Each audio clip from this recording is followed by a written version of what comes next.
Good morning. This is Dr. Obatashaka, and this is another Dr. Obatashaka show. We have a very important topic for you today that I'll be getting into in a minute. First, I want to, as I do in each show, encourage everyone that has not subscribed to hit the subscriber button. That's extremely important because just watching the show and not subscribing, it deprives us of power. The algorithms for YouTube are enhanced, and you're able to do more with this show the more subscribers you have. And I encourage you to encourage your friends and family to subscribe as well. And I want to thank everyone who has been supporting this show. You're a bunch of loyal viewers, and you've given me some good ideas and comments. So I've enjoyed doing this show. I have also been encouraging people for some time who are interested in raising their consciousness, getting a deeper sense of knowledge of self and love of self, to enroll in the 12-month webinar that's called The Sixfold Stages to Mental Freedom. And once we have a sufficient number of people enrolled, we'll be announcing the start of that. And you can enroll by contacting me through my email at otashaka@sbcglobal.net. And to Lisa Grayson, Hotep, good morning to you. Our first sign in on the chat. Before getting into the show, I want to say that last week I had the enjoyment with my wife to go to the Monterey Jazz Festival. This is one of the secrets to developing balance in your life. Do things you enjoy. And of course, I enjoy everything I do, but I love music, and my wife does as well. So we had the privilege of attending the Monterey Jazz Festival last Friday, Saturday, and Sunday, September 24th to 26th. And the reason I'm mentioning this is that you go to a lot of festivals and sometimes you're disappointed. And, you go expecting that, of course, the headliners are going to excite you. And the two headliners for this festival were Herbie Hancock and George Benson. Herbie Hancock opened and George Benson closed. And of course, they were no disappointment. But what I have to say, and I had a person that I met for the first time who's sitting in front of me, who's a jazz aficionado, as my wife is. It's her favorite music. And I noticed that every time he nodded, I was nodding. He has a real sense of the music. And we both said at the end of the show, and my wife as well, we both said this was one of the best festivals we've ever attended, one of the best. And what was most important about this festival, and that's why I'm referring to it on this show, is most of the best performance was done by young jazz musicians, young Black jazz musicians, many of them in their 20s, some in their 30s, most of whom most people have never heard of. And they are charting the course to taking the classical art form of the world, the peak of African American culture, which is our art form, and jazz is at its peak. They're taking it to higher levels. And so there were a number of young people that stood out. And for example, the opening act was performed by an older jazz musician, Pat Metheny, who is, I assume, Irish. He's very good. He plays jazz guitar. And he did an excellent job. But he had two backup people that were just outstanding. James Francis on keyboards. This guy was just beautiful with his keyboards, with his musical playing. And he had a drummer named Joe Dyson. Joe Dyson did things with the cymbals I've never seen before or heard, in that he came up with sounds I've never heard. And this is a young drummer, and he wasn't just hitting the drums. He was going through an artistic, magnificent performance. And this whole group was tight, and creative. So that was one real pleasure, was to hear that. And then there's a sister, her name is Lynn Carrington. She's a vocalist and a pianist, and young and outstanding. And she had great guitar backup, and great backup on bass and drums. And her drummer was just simply out of sight, a young sister. In fact, her whole group was made up of sisters. They were all bad, outstanding. And then Legacy, she performed that evening. She just received a Grammy after 11 nominations, and she tore the place up. She was bad. But what was also exceptional was that I got to hear a trumpet player. His name isn't listed on the program because apparently they brought him in later.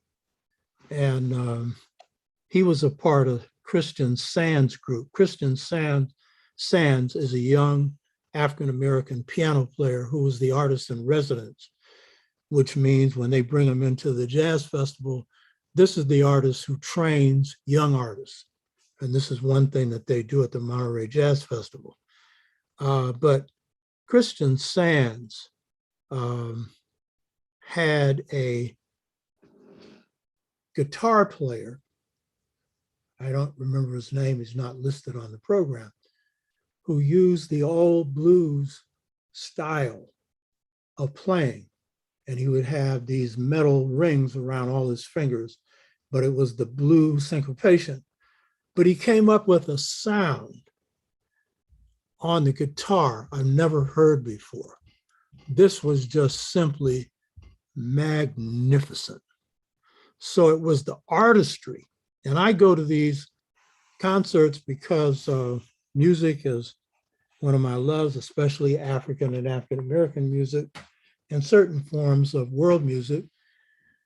But in African-American culture, the music is the high point. And the reason is drums were outlawed. Therefore, we invested artistic creativity first in music and in singing, and then in later instruments. And we made our body an instrument when the drum was outlawed. And so you have the finest stock of singers in the world here, not because we're gifted with more, but because of the way in which the culture worked. And so the art form in all forms, but especially music, inspires all realms of the culture. So if you're a scientist, like George Washington Carver was, you're inspired by the music, and he was, in fact, a musician, greatest scientist in the history of the planet in the 20th and probably the 21st century. If you watch your basketball players before going on to the court, you'll see them with that thing in their ear, listening to their music. It's inspiring them in their game. If you're a writer, your writing is inspired by at least one genre of the music. Some writers come out of a blues sound, and so that is their writing. And very often they were raised in a place where the blues was predominant. So Richard Wright was a blues writer. Ralph Ellison, author of Invisible Man, was a jazz writer and was a musician. And his thought pattern followed the jazz thought pattern. Malcolm was a jazz thinker.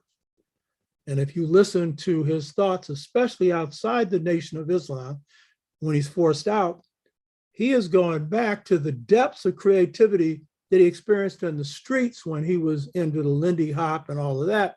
But what he's also doing is he's taking his thoughts to a new level. His definitions of freedom are tied very much to jazz definitions. And so the deep thought of Malcolm, you would expect, because it comes out of the deepest thought in our music. And if you listen to King, it's obviously gospel. And James Baldwin said it was jazz that inspired him. And if he says so, it's certainly true, because he had a depth of thought, only person that ever beat Malcolm in a debate that I saw. But he had the form of gospel blues. So if you're looking at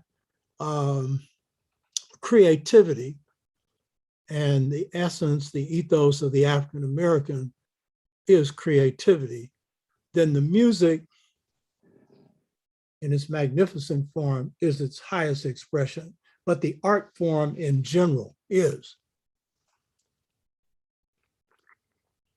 So I go to these festivals to be inspired, and it also recharges me in my writing and my strategy and the various things I do. And I'm inspired by a variety of African-American art forms. Complexity, it's jazz. Beauty, it's the blues, and especially the spiritual blues. And then in certain forms, rhythm and blues and funk and other things. And I know for you younger people, it's hip hop and other forms, because hip hop draws out of this. And by the way, one of the performances, the young sister played bass, and she was excellent. I mean, excellent. This was the all jazz, the all sister jazz combo. And so the leader of the group asked her to talk about her father, and she went off, and I mean in a beautiful way. Oh, my daddy taught me everything I know. I wake up in the morning, because he's a jazz musician. I'd hear him playing. Everything I know, I learned from him. You can see the love coming out. But what she was telling you was the older generation had passed this on to her. And she's a master. And this woman is barely 24, 25. She could also sing, not sing, sang. She could sing. You hear me? So I'm saying that to say this. If you think that jazz is dead, and if you think the only people playing are older musicians, they are masters, you got a bunch of younger ones that are coming up that are putting fire out there. And this is true for blues as well. I know it's true for hip hop. It's true of the various art forms, because they're ours. We created it, so we recreate it. So I just wanted to state that. This is Brother Warren. He has a statement that says, listen to my late cousin, the late Jimmy Noon, 1895 to 1944. Wow. He was one of the greatest clarinetists from New Orleans.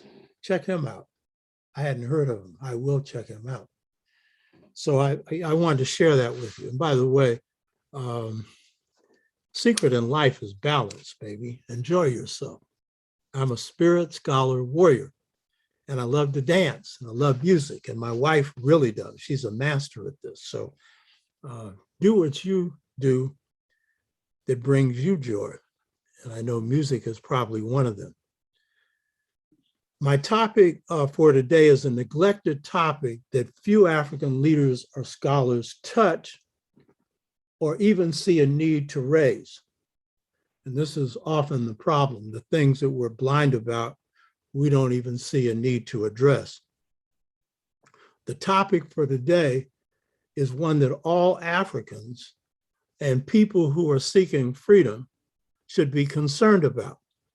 Because what you can get out of what we're going to be dealing with today is empowering for Africa, for African people, people of color, and anyone desiring freedom in the world today.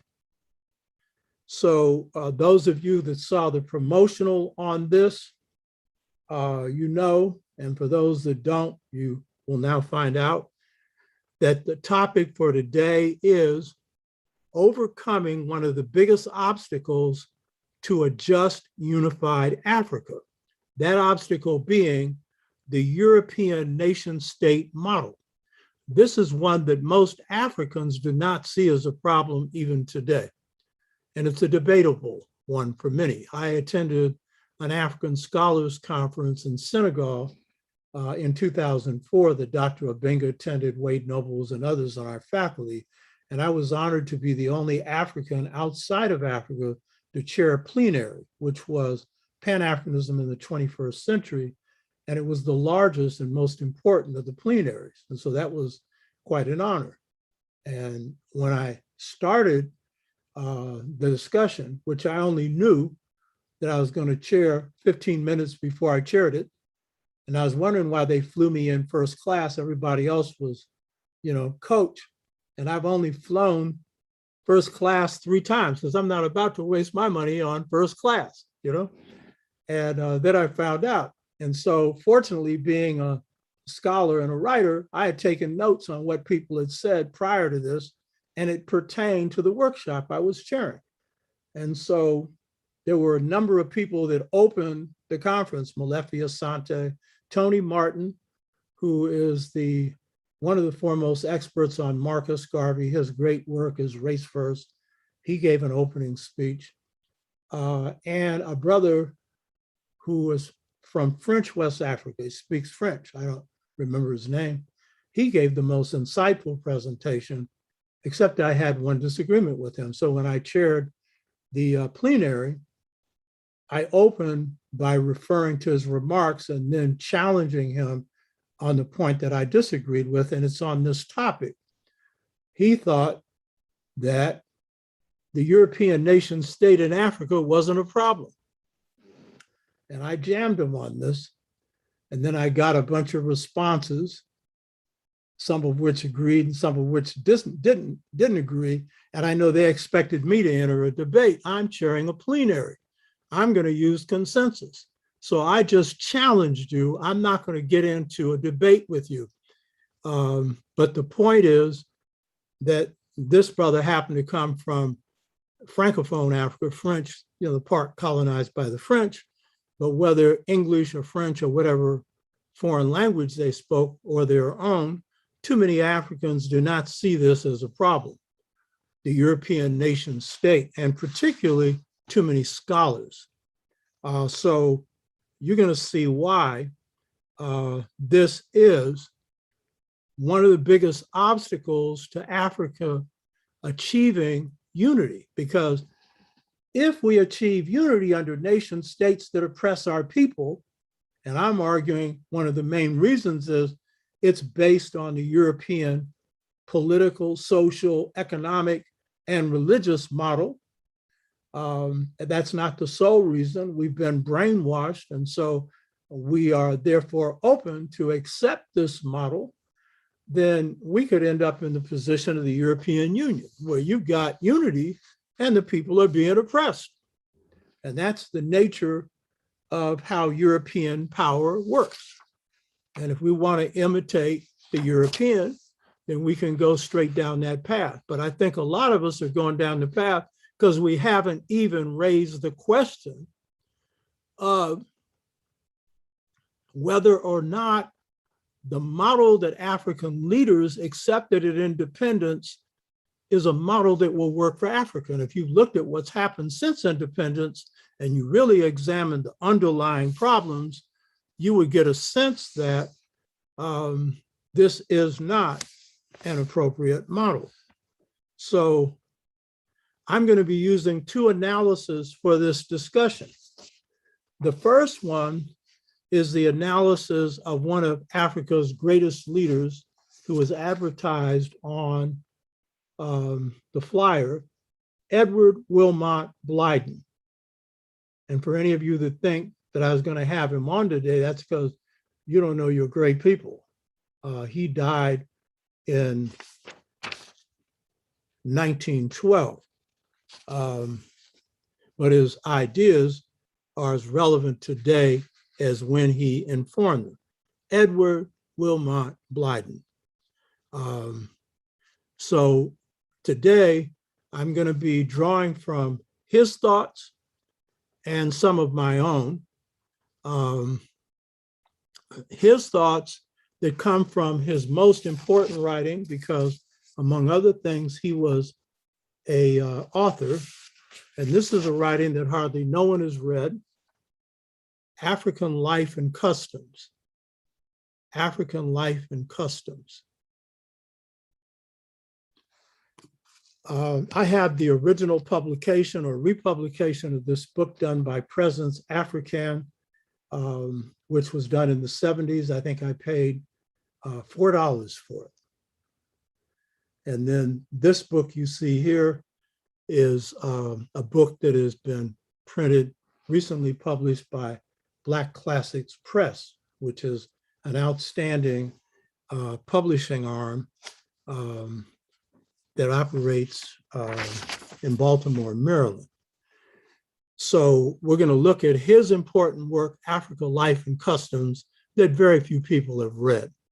If anyone who does the chat here has read it, note it, because it would surprise me if you have.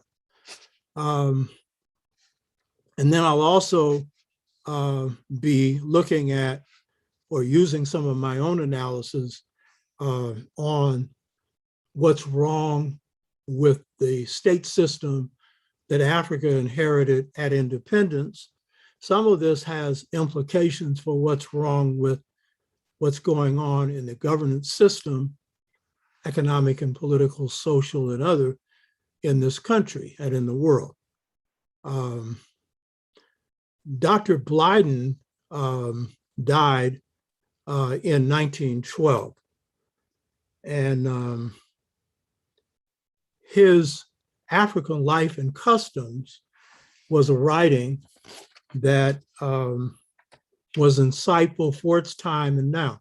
Blyden was one of the few African intellectuals trained in Western thought who understood African systems, African traditional systems. Most of our scholars, and the best was Martin R. Delany, and Blyden and Delany was a 19th century Black nationalist. So I pointed out in a previous show, he formulated the slogan, Africa for the Africans, and then Garvey added, for those at home and those abroad.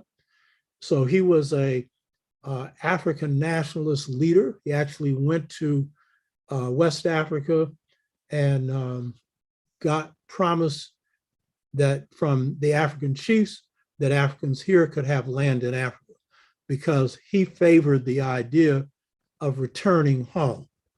That was Martin R. Delany for a good part of his life. He became a doctor and was the highest ranking Black person in the Civil War, a major in the Civil War, commissioned by Lincoln himself. So he was a great thinker, Martin R. Delany, but he didn't have the knowledge of traditional African culture that Blyden had. Garvey didn't either, even though Garvey had read this book, African Life and Customs. How do I know that? Because I read just about everything on Garvey. Garvey was my first master, and I read in one of Tony Hill's volumes on the Universal Negro Improvement Association that Dr. J referred to in the discussion before last. I was able to dig out of one of those volumes the fact that Garvey, in visiting and studying in the National Library of Britain in London, had actually checked out African Life and Customs.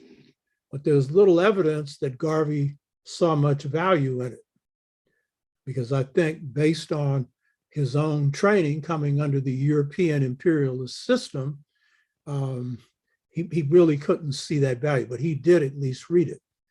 And I say that he probably didn't see its value based on a lot of things that Garvey had to say about Jamaican culture and African culture. He didn't draw too much from it, but he did draw from the example of an independent Africa, and he was an Ethiopianist. So Blyden's thoughts are being used here because he had a deeper acquaintance with African traditional life than any of the Western trained Africans who we call nationalists, and some of whom were not. Now, before getting into this discussion, I think you should realize something, that this show are like chapters in a book. And so you'll find that I'll take different themes and follow them sequentially and go into more depth. And that's because I'm born on August the 4th. I went through a series on astrology. Some of you watched it. Those that haven't should. And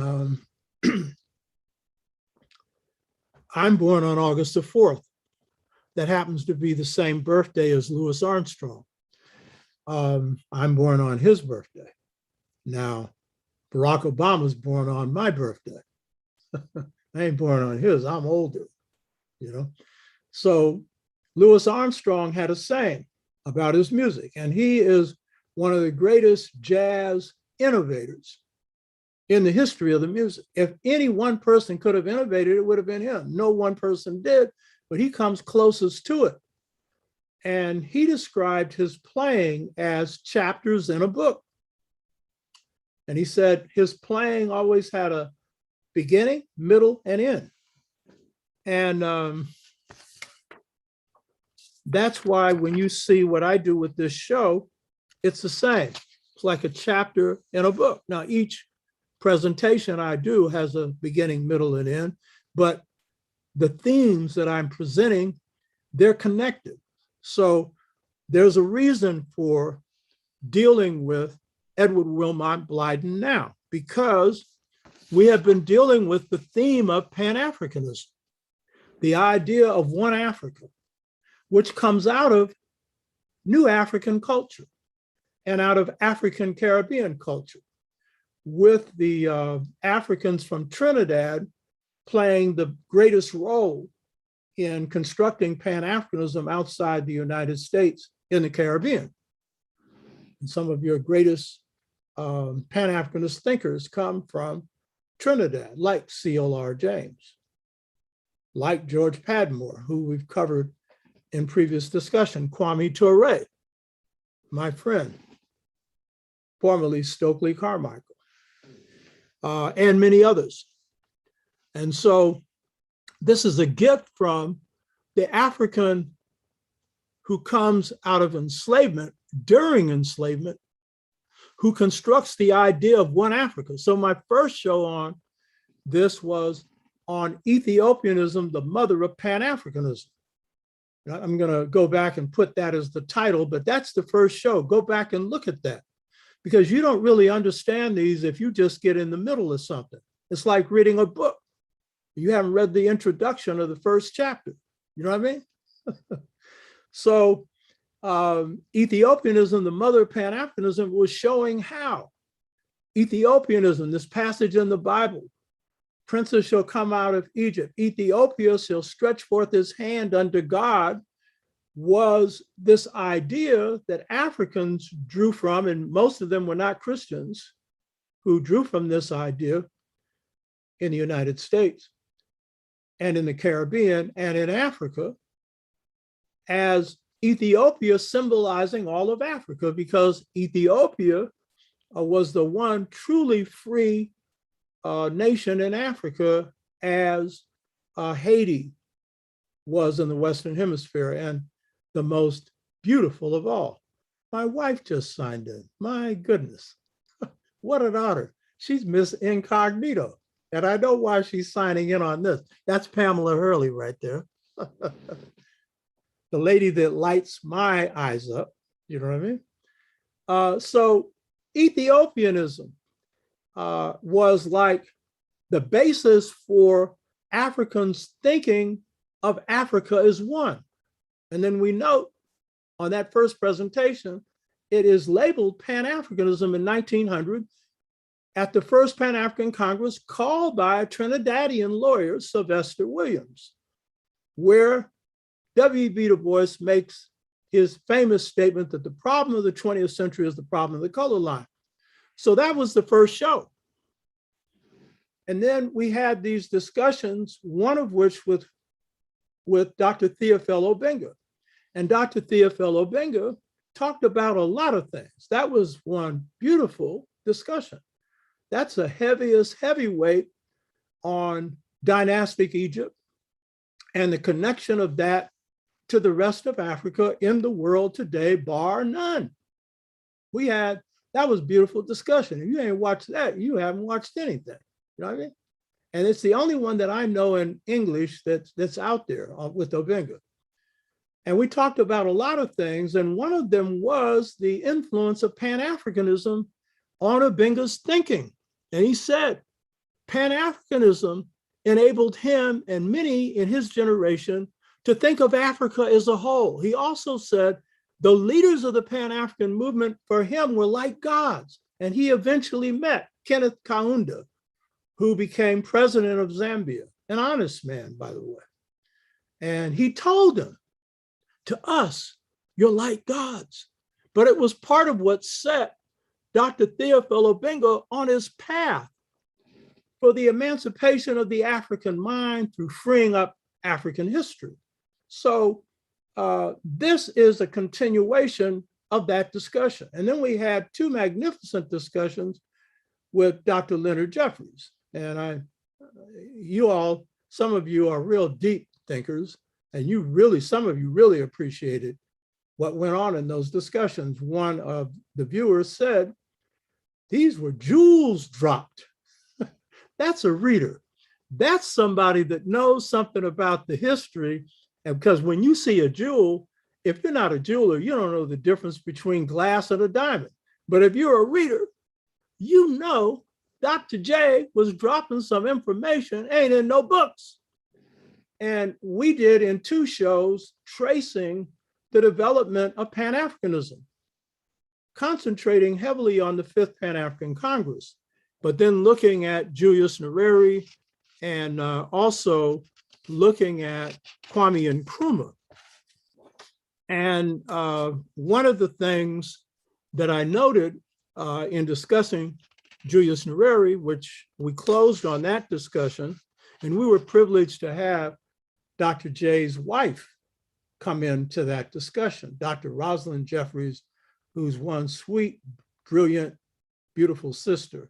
She has an expertise in African and African-American art. And by the way, she's an African-centered Christian. For those of you that think that if you're into Christianity, you're out of it. The Ethiopians themselves are a special brand of Christian, African brand, that precedes a whole lot of Western Christianity. So in talking about Nyerere, I made the point that he made a major move that still needs to be made in Africa, building Africa's economy up at its foundation, which is the foundation of agriculture, through its traditions, its culture, Ujamaa. And in my last presentation, which Brother Lao Tzu gave me the opportunity to speak at a fair in the state of Michigan. And it was on cooperative economics, Ujamaa. So if you didn't watch that show, you should watch it, because it's interesting to me if people aren't interested in economics. And I was using practical examples of what I've done in that, but looking at what it means. And we're going to cover that today in the thoughts of Edward Wilmot Blyden, because he has some ideas coming out of African tradition that apply to us today, that would end poverty today. But a lot of you don't think, I know listening, the people listening here do, but a lot of us don't think our past has any relevance because it's there and the white people are in charge. So you need to imitate them. If you want to be successful in the world, imitate them. Well, look at what imitation has got you. You know, death, brainwashing, you understand? Confusion. Yeah, take some things that you need from them, which they got from us, like some techniques, science and technology. Take that, it's yours anyway, take it back.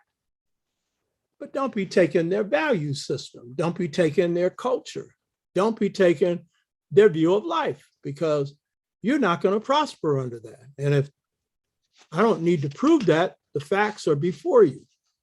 So the point I was making with Nyerere was that he had a good program, building the economy from the bottom through agriculture and around African culture.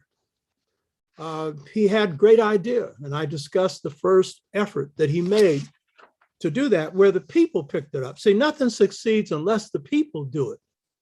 The movements of the 60s, they only got off the ground because the people got angry, you know? It's only when the people decide to produce change will change happens, you know?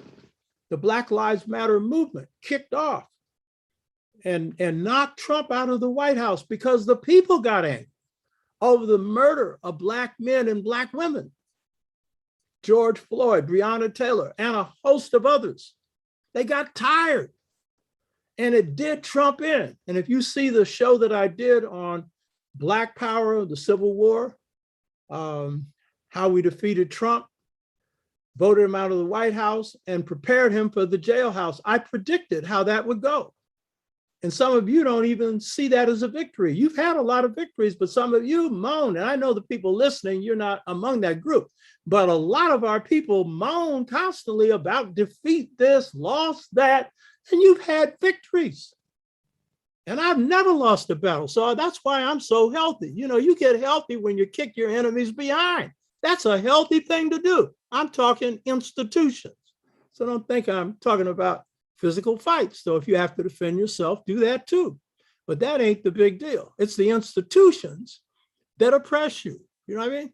So when you have success in life, defeating your oppressor, that's the biggest contribution to freeing your mind so that your behind will follow. You know, that's the biggest contribution. And we've had a lot of victories, but some of us don't know a victory when we see one. Like right now, Biden is putting forward the largest thing since the New Deal, maybe since Johnson, but I think it's bigger than Johnson, on his infrastructure stuff. And it's being hung up with corporate politics, Manchin and a few others who think only about the money of the people who finance him. He comes from a poor state. They need everything that's in that package. He's going against their interests. But the fact is, the reason that you have a set of programs before you, one of which is ending the cost of paying for community colleges. That's important, because what we need to do is upgrade the skills of a lot of Blacks, especially young Blacks, male and female, especially males, so that they can be productive members of a family. And one way to do it is junior college. Junior college, there's a number of different courses you can take that will fit you for a profession. A lot of sisters have used it to go into the health profession as registered nurses. If brothers have that, they should too. But there's a whole lot of skills you can get and not pay for it. That's a big deal, you know? Family leave, stuff that Europe already has. But the reason that these are being put as agenda items by a moderate president is because you put him in the White House. And so you need to be putting pressure on him, not only to see that this thing goes forward, but you need to also be pressuring to see that voting rights, federal voting rights legislation gets put forward, because Biden is counting on a big infrastructure to sweep the Democrats into control of the House in the midterms and to enlarge his base in the Senate.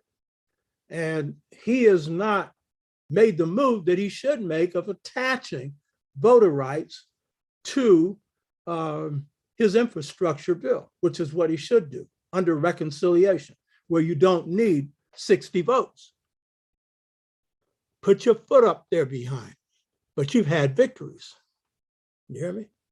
And victories are very healthy in life. Losing doesn't have to be unhealthy because you learn from your losses, but winning is always better. You hear me? Huh? So these shows have followed a pattern, and this one is an extension of that. And this one is addressing what the other shows didn't address, which is how do you get past what Nyerere faced, which was his elite within his party sabotaging his village plan that was working, actually doing in successful villages, simply because they were operating on a brainwashed idea that only they, the elite, knew what was right, and the people didn't know what they were talking about. Of course, there was a Western elite that was dead set against this, but it was the internal problems arising from the European nation state that allowed a few people to do in what the mass of people had succeeded in doing. So that's the connection of these previous shows to this discussion of the thoughts of Dr. Edward Wilmot Blyden and some of my own. Now, when Dr. Jeffries was speaking, he talked about Pan-Africanism, and we both talked about, but he put more time into this discussion because he's most familiar with Ghana. We talked about Kwame Nkrumah. And one of the things that we noted in talking about Nkrumah was his relationship to a man named Azikiwe. Azikiwe had attended the Fifth Pan-African Congress, where Nkrumah was assisting George Padmore. He also later became president of Nigeria. And when he had his independence ceremony, as both Dr. J and I noted, Dr. Martin Luther King was invited to attend and attended, as he did the independence ceremony of Kwame Nkrumah. He also assisted Kwame Nkrumah in getting into Lincoln University, the university that Azikiwe also attended, a Black college. Now, in introducing Edward Wilmot Blyden, I couldn't think of a better person to introduce him than the former president of Nigeria, Azikiwe. And Azikiwe was a good president. He was honest. And that's a rarity for some African leaders. This is what he had to say about Dr. Edward Wilmot Blyden, who was born in 1832 and died in 1912, lived to be 80 years of age. This is what he said. Quote, he was a journalist, educationist, statesman, and diplomat. He was not only erudite, meaning conversant in reading and writing, but he was a great author. And this is the key thing he said.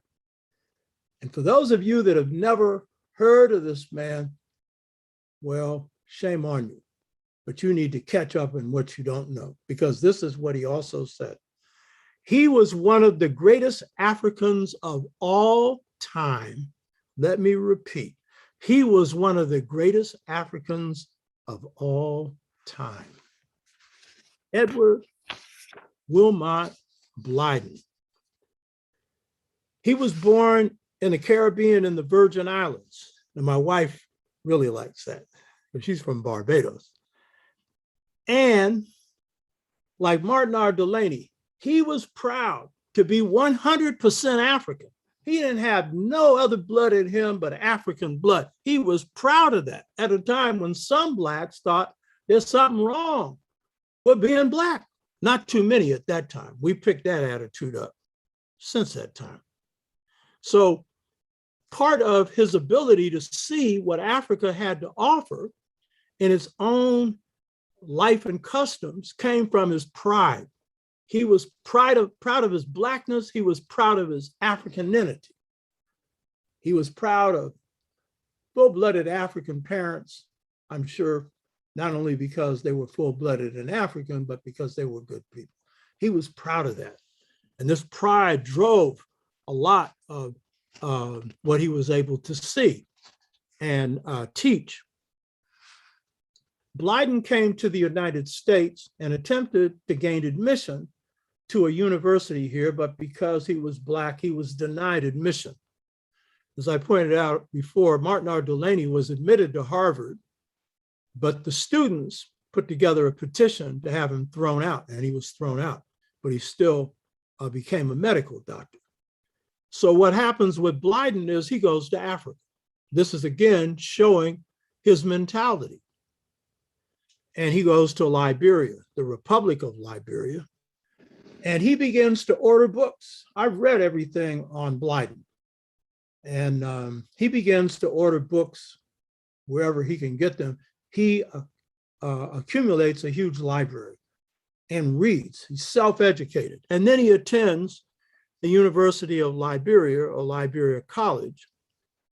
He mastered classical modern European languages. So he could do like Obenga and others, William Leo Hansberry and others, read the classical authors. And so he could get some idea on ancient history, African history, coming from that perspective.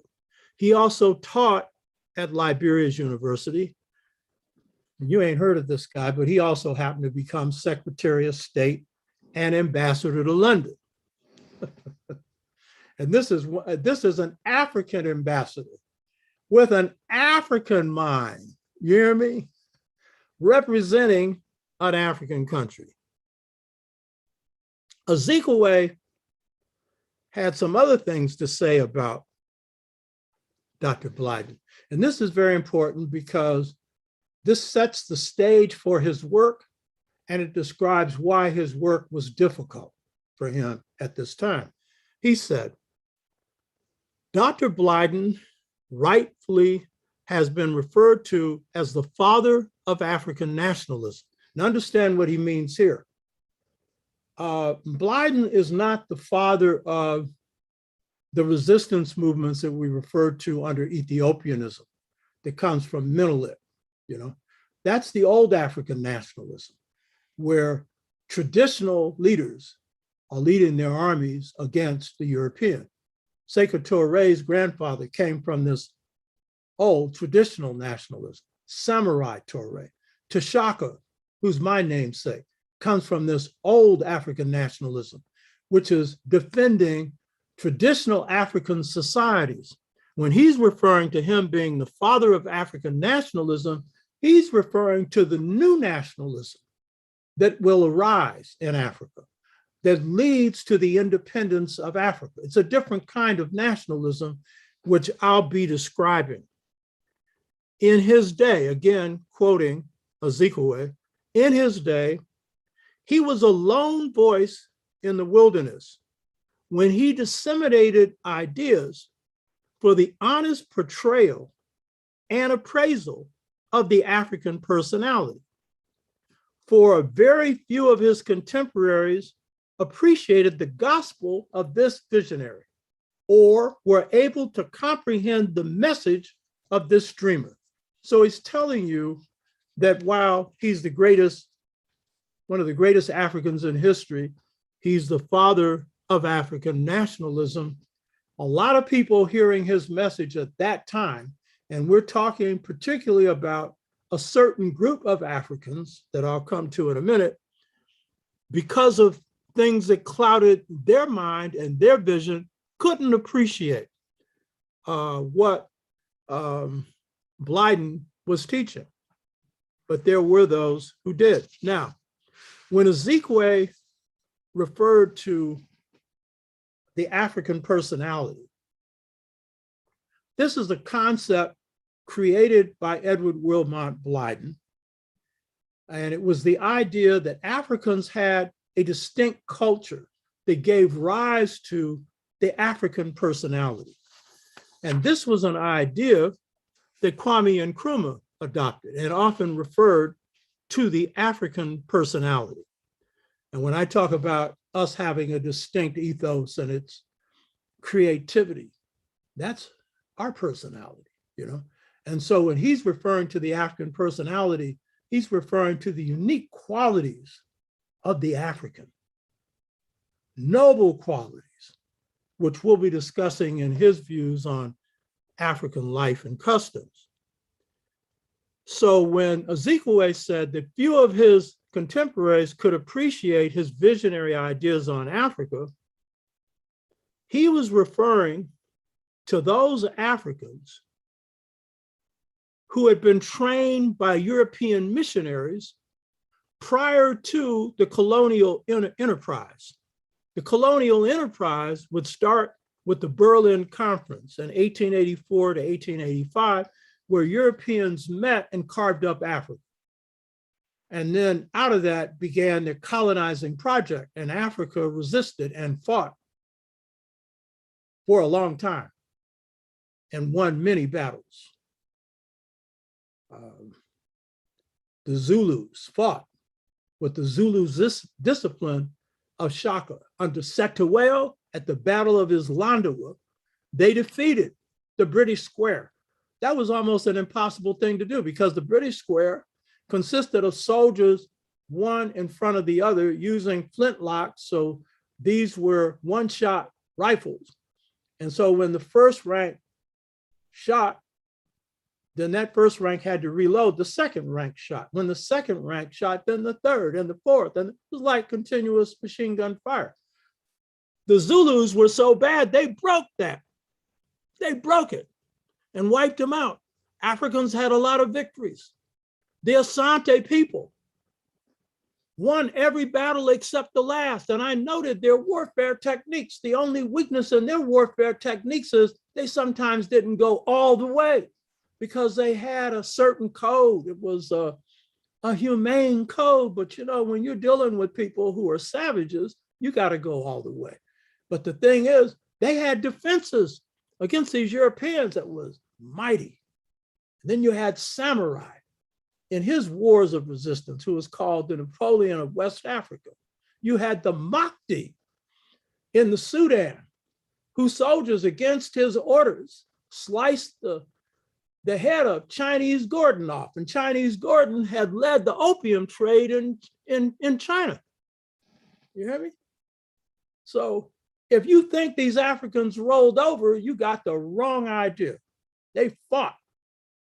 When they came into the Caribbean, they fought.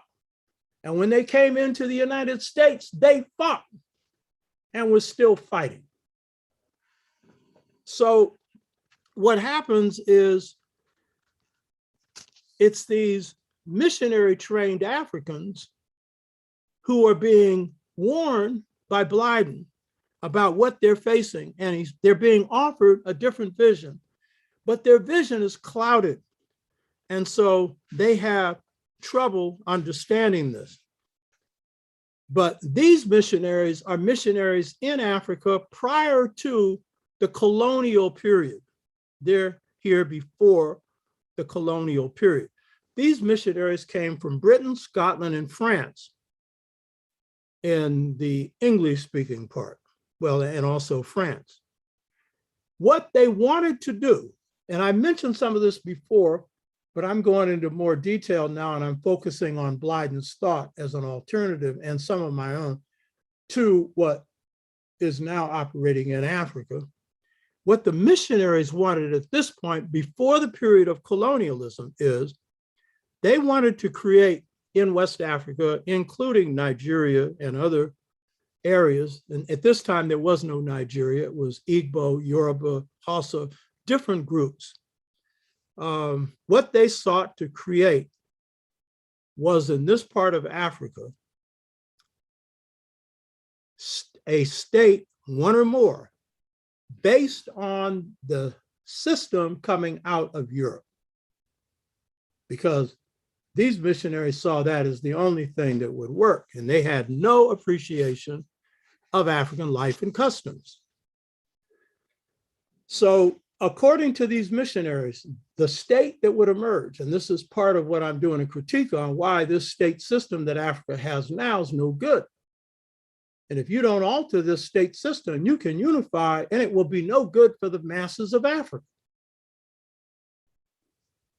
These missionaries saw that this state system had to have three qualities. One, it had to be Christian, of course. Two,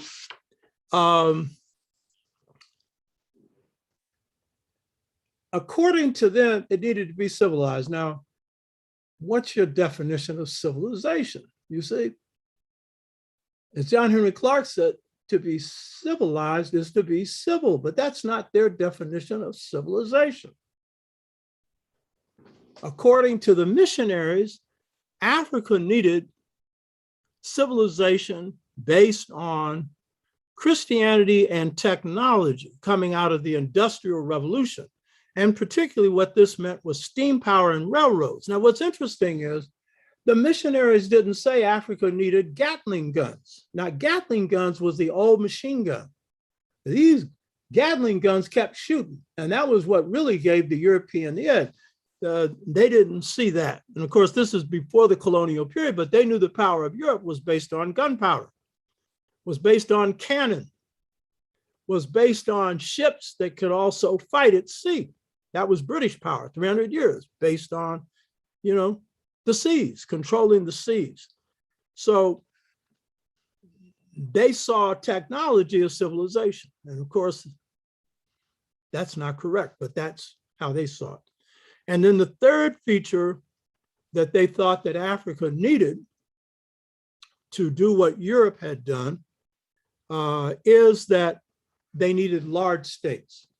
They didn't need these small states. Now, in this sense, they're thinking better than the colonizers would think later, who carved Africa up into all kinds of pieces, whether large or small, and mostly small, and wanted to keep them that way. And a lot of African states are still burdened by that. But these are the three ideas that these missionaries had. They saw the need for developing large states as a means for developing commerce and technology. So this was the European missionary dream, and this would be at least part of what Africa would draw on at independence unconsciously, because the leaders didn't question this, still haven't. The key thing is the missionaries confused culture with technology, and therefore they concluded that you couldn't have a technological transformation without the religious one. And I'll come back to that because that's false. So the one policy that the missionaries pushed, and this is prior to the slave trade, that was popular with Africans, and it was a good policy, was their opposition to the slave trade itself. So this was prior to the abolition of slavery, and the missionaries were pushing for its abolishment. But they were expressing a growing view that became dominant in Europe, because the Europeans didn't end the slave trade, particularly the British, who started the end of the slave trade, because they cared about Africans. They did it, one, because the Haitian Revolution demonstrated that sooner or later, slaves everywhere would overthrow this system. In a flat country like Barbados, they had attempted to execute 2 major slave rebellions based on Akan traditions. And this is a flat island that's a worse place to launch a rebellion. And these enslaved Africans, who are today considered to be the really upright, good people in the Caribbean, they were fierce fighters, Asante, Igbo, and others, but heavily Asante. And so they saw the handwriting on the wall. They were facing revolt in Jamaica. You know, they were facing revolt in this country that was inspired by the Haitian Revolution heavily. So the British were beginning to see that they were going to have to move out of this slave system and move into other means of making money in the Caribbean. And that would eventually be what would inspire them to oppose the slave trade. And by, just as a footnote, and I've mentioned this in previous shows, major motivation for the American Revolution was that the so-called founding fathers opposed this move. They opposed this move by Britain to eliminate slavery, let alone the slave trade. And that was a bigger motive for the so-called founding fathers than taxation without representation, because the basis of American power was based on the enslavement system. So this is often not included in the history books. And so these things were, positions that were appealing to a certain group of Africans, missionary trained Africans, and particularly this desire to eliminate the slave trade. And so that made Africans, particularly those who, as Britain implements this policy, and I mentioned this in a previous show, some Africans were then freed who were put on slave ships, and the British were now patrolling the west coast of Africa, different parts of Africa, and they would stop these slave ships and free these Africans. And these Africans freed thought that, the British were all right. You could understand that, even though it had been their slave trade, along with the French and then the Americans, that had caused their misery. So this is part of what's behind the attitude that Edward Wilmot Blyden had to face when some of the people who are missionary trained had trouble understanding this message. Another thing that these European missionaries supported was supporting an African trade in agricultural products as an alternative to the slave trade. And again, that was popular not only with missionary trained Africans, but the indigenous people. So what's important to understand about the missionary prior to the Berlin Conference is they were weak, these Western missionaries. They didn't have much power. They didn't have the power to build an African nation, nor did they have a desire to do so. But they didn't have the power. And so they realized they had to be strategic in what they could do to advance Western interests in Africa. So what they decided to move on strategically was the education of a specific group of Africans around a Christian-based education. This became their strategic objective. They chose this route for two reasons. One, European missionaries were dying in Africa because they couldn't handle malaria and the various diseases of Africa. So they were dying like flies. And so one, they couldn't stay long enough to propagate these teachings. But the second reason why they wanted to train an indigenous group of Africans or a group of Africans in Christianity was because their effort to do this before had failed. Africans did not take to Europeans teaching them anything. And so what they wanted to do, and this became their policy, and this is a very important thing to understand, that their policy was that in order for Christianity and the European nation state to take root in Africa, they needed to see that the seeds would become African, so that they would train a group of Africans who would then train Africans in Christianity, the European nation state model, so that it would take root, because the European effort had failed.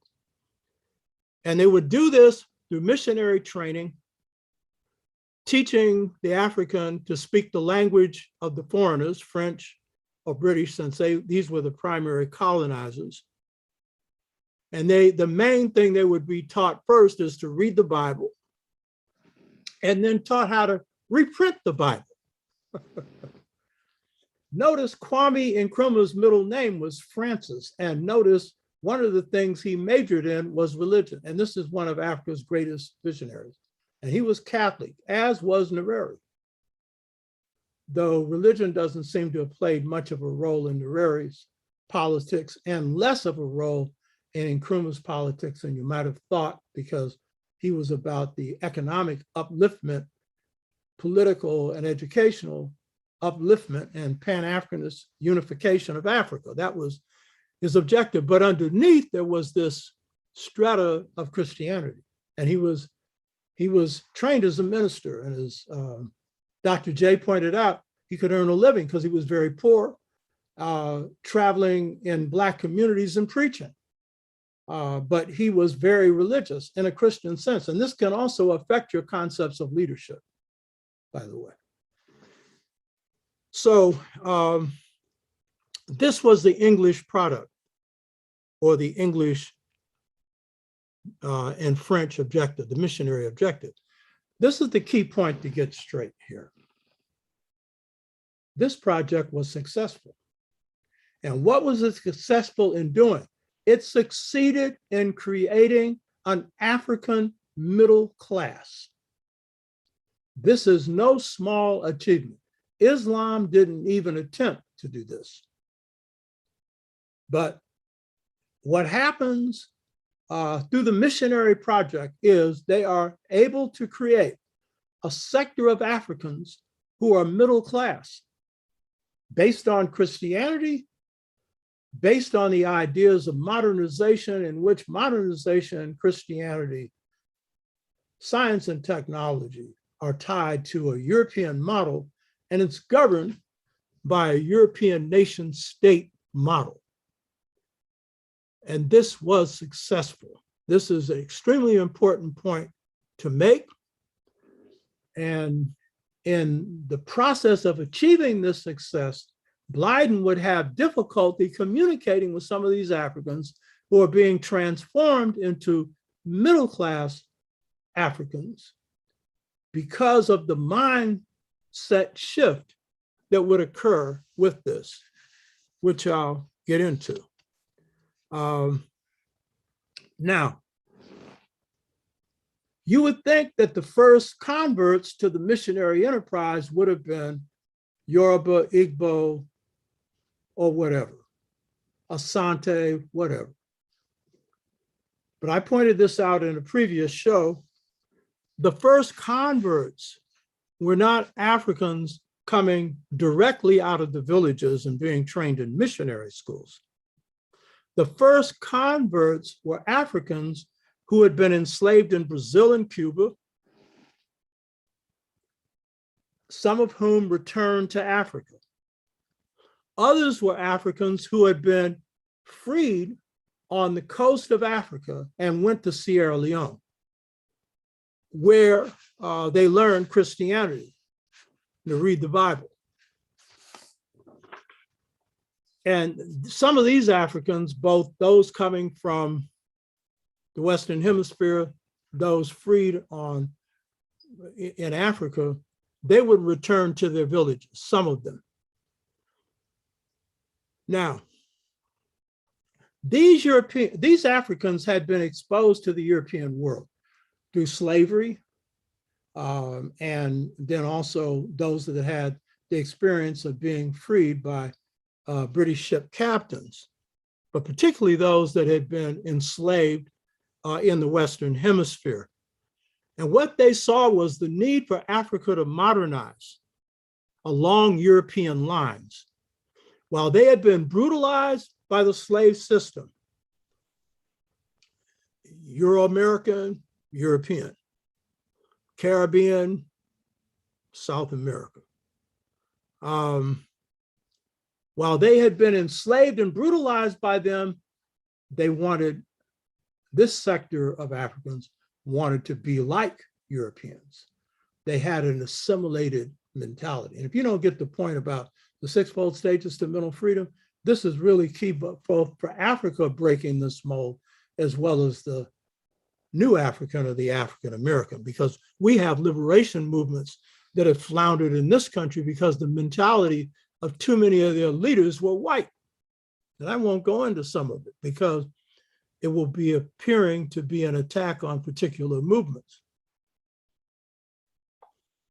But if you know the history of these movements, you will understand how whiteitis infected it in some cases.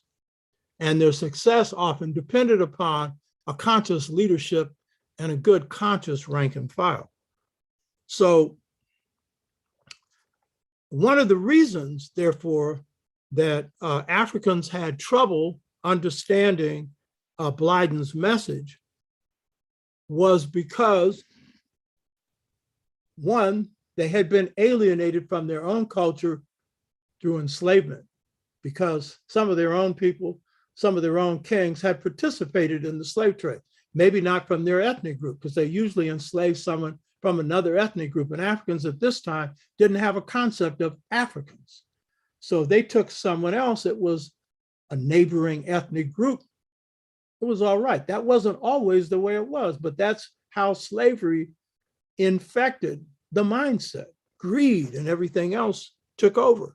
So some of these Africans who had been enslaved were alienated from at least those who had participated in that slave trade, and had begun to lose confidence in their own culture, in their own societies, because they had not been able to stand up successfully to this enslavement system.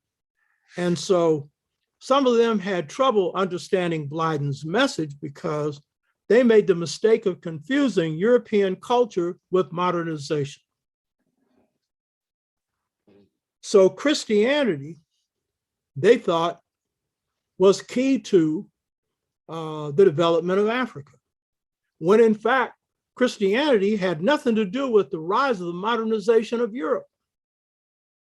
The Renaissance gave rise to Europe's modernization.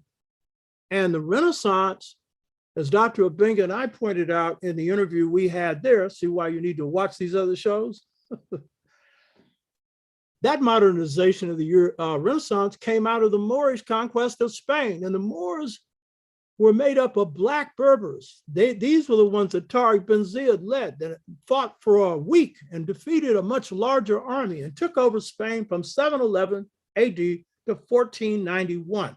And it's the only light of civilization, true civilization, that Europe had.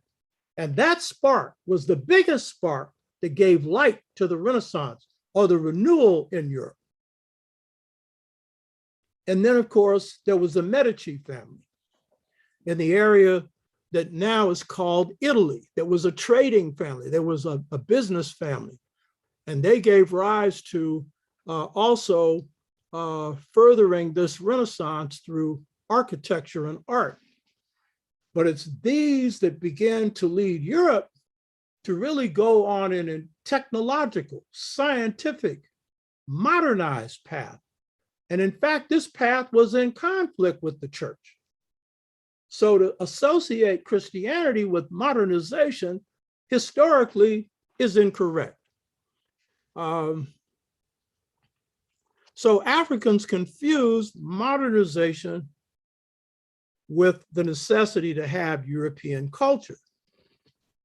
Because, again, as I pointed out, of the complicity of Africans, some of them in the slave trade, leading some Africans who had been enslaved to lose confidence in their own traditional culture.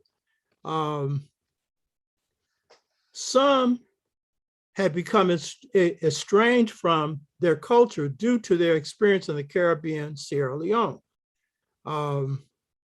So had Africans not faced imperialism, the slave trade, colonialism, then they would have had a different route. But we got to understand we didn't, but we need to understand the other route. And that was the route pursued by Japan. Japan became the first nation of color to industrialize, but they industrialized without taking on European culture. They came out of a feudal system that had been samurai warrior-based, and they could see that the Europeans had armed themselves. They had set up great ships. They had set up great navies. They had set up great military systems, and these were based on industrial power, technology, gunpowder, cannon, machine guns, and so forth. They saw that. And so they sent their brightest to Europe to train to get the technology. That's much of what China's done. Under Deng Xiaoping, they've modernized. But again, they didn't have years of colonialism. They didn't have years of enslavement. China had semi-colonialism, colonialism on its borders, but it did not go inside the interior and take over. China maintained intact their own leadership, at war with each other during a civil war period, during and before World War II, but Chinese leadership. And so the best path for Africa would have been that, and it would have happened, but for this intervention. So it's going to take Africa longer because of this intervention for it to see that culture, European culture, needs to be separated from modernization, and modernization needs to be in a new form, not industrialization, which people didn't understand at the time that it occurred was destructive to the planet. And so now solar and wind power are the way to go, as opposed to destroying the atmosphere through industrial power. So it will take longer for Africa to be able to draw from the best of its own system while using the technology that is needed, that is not harmful to the environment. And this is why, because of this intervention. So this is where Dr. Edward Wilmot Blyden's insights into the value of African life and customs is invaluable for Africa today and tomorrow, and African people worldwide, and anyone that really wants to gain freedom, because it ain't just Africans that are imprisoned under a Western system. So Blyden's appeal in the 19th century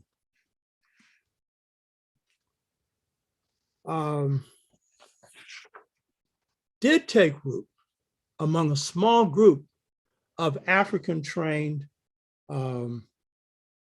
Christians who came to oppose and resent this idea that Europeans were their tutors, the Europeans were their teachers, the Europeans assumed that Africans were children. They resented that. And so they found in Blyden their leader that opposed the missionary project. And they saw the need to draw from this African model, but they were a minority. Blyden could lead this movement to base African governments on African life and customs, which is the title of his book. He could lead this movement first because he was proud to be Black and to be African. But he could lead this movement because he underwent an experience that enabled him to appreciate traditional African life and customs. And at the same time, I would add, to some degree, he saw the need for modernization, there are ideas that I'll offer on that as well. What happens with Blyden is he holds these offices as, ambassador to England and university professor and whatnot. But when he's out of office, he gets hired as an agent for the interior in Freetown. Freetown is one of the cities in Liberia. And it was this experience that allowed him to go into the interior and live with everyday traditional people. And he got to observe the African life and customs, the title of this book, and could see its value because he already had a mind that was African oriented. But he could now see how African societies were organized. And in the 19th century, this knowledge didn't exist. And some of his conclusions on why traditional African culture operated the way it did are still quite original today. So what did he see? First of all, many African scholars make the mistake of judging Blyden based on his most famous work, which is called Christianity, Islam, and the Negro Race. Christianity, Islam, and the Negro Race. And so I know from talking to a lot of our scholars that they find fault with Blyden because Blyden seemed to be saying in this book that he favored Islam over Christianity. Now, these Africans weren't opposing Blyden because they thought he should favor Christianity. They didn't favor either one. But the fact that he was favoring Islam was a problem for them. But the reason that they got this problem is they haven't read African Life and Customs. And had they read it, they would have had a better appreciation of what Blyden really was committed to. Blyden loved African culture above all else. Whether it was a African who was a Christian who appreciated the culture, or an African who was a Muslim that did. For him, what was primary was African culture. But when Blyden makes the observation in Christianity, Islam, and the Negro of favoring Islam over Christianity among Africans, what he's doing actually is saying that he favors the Africanized Islamic Africans over the brainwashed, white-itis, Europeanized African Christians. That's what he's saying. And this is similar to the observations that Dr. Jeffries made about the Murid, the people of Senegal, who Africanized Islam to the point that they had their own holy city. It can suffice to go there as opposed to Mecca, though many in Senegal would like to do both.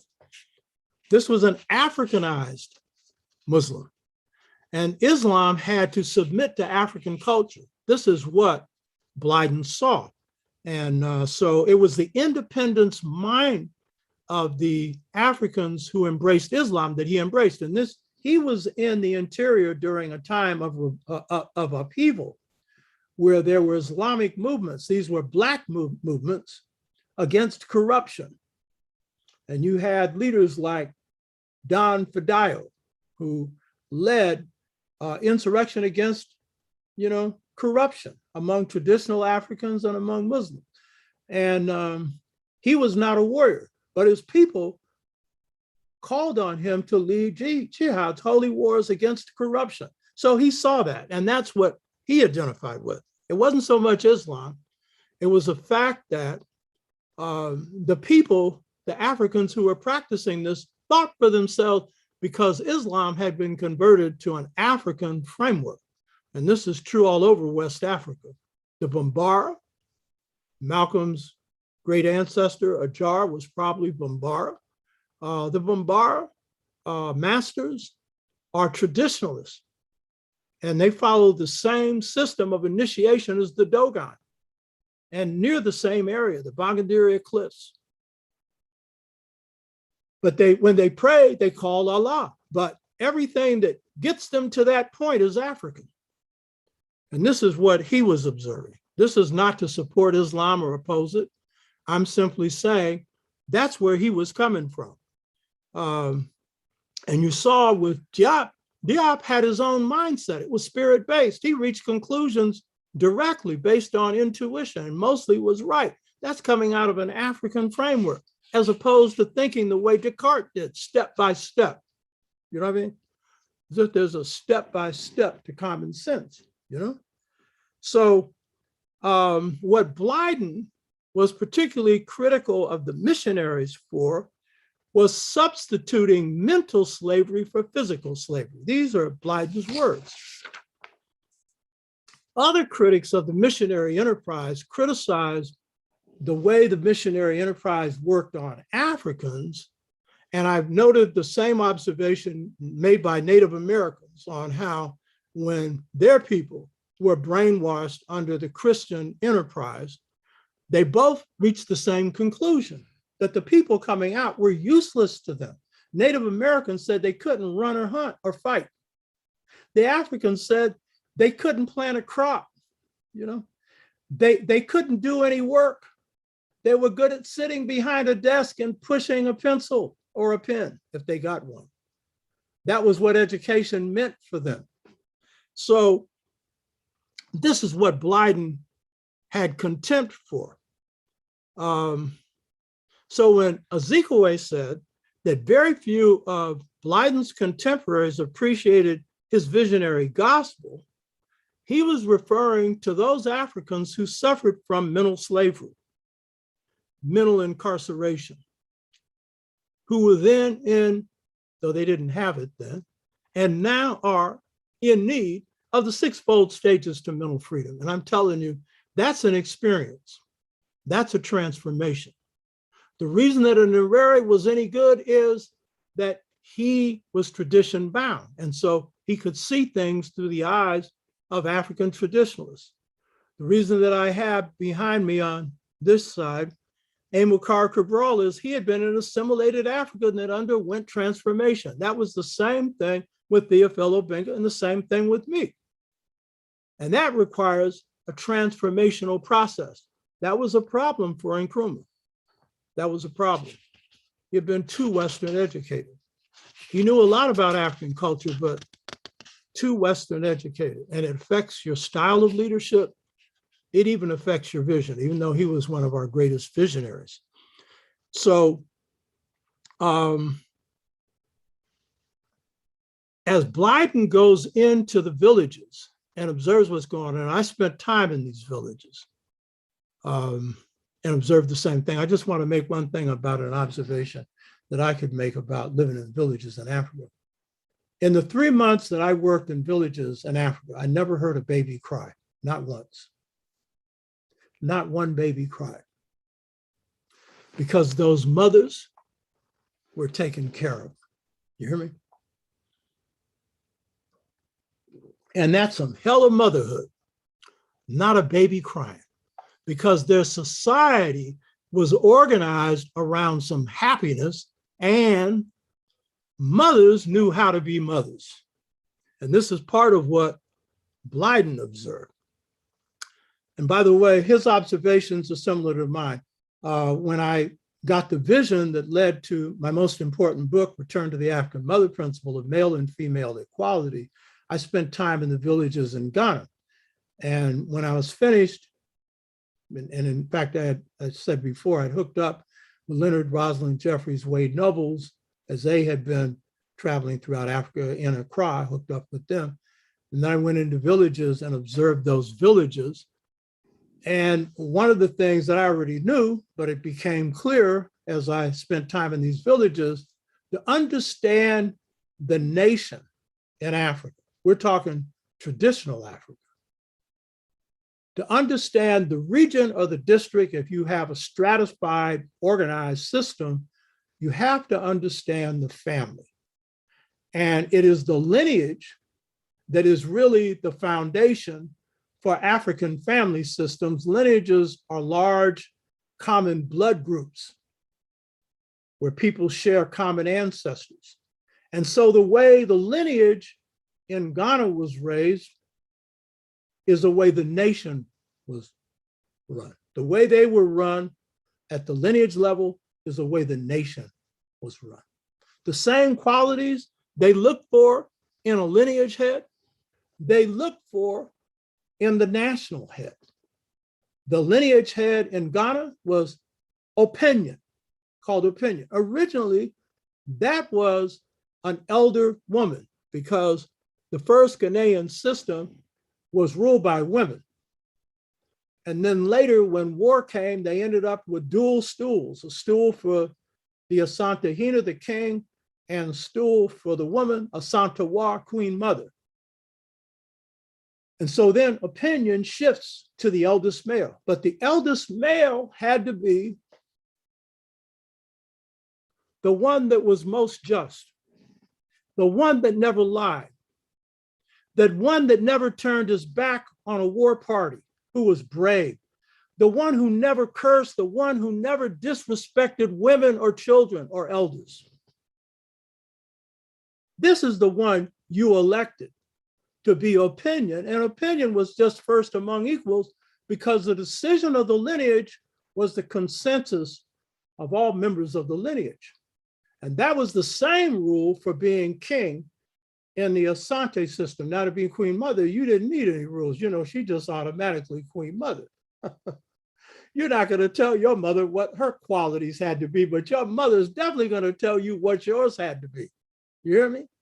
And so it had to be the same one with the same qualities, and he could not be inducted into office until the queen mother had trained him along with his council, but especially the queen mother, in the duties of being king. He then gave up all his wealth, and the wealth you saw him surrounded with, the gold that he had, it belonged to the people. He didn't own anything himself. And he was bound by the decision of his council that was made up of opinions, that is, the just lineage heads from different districts. You hear me?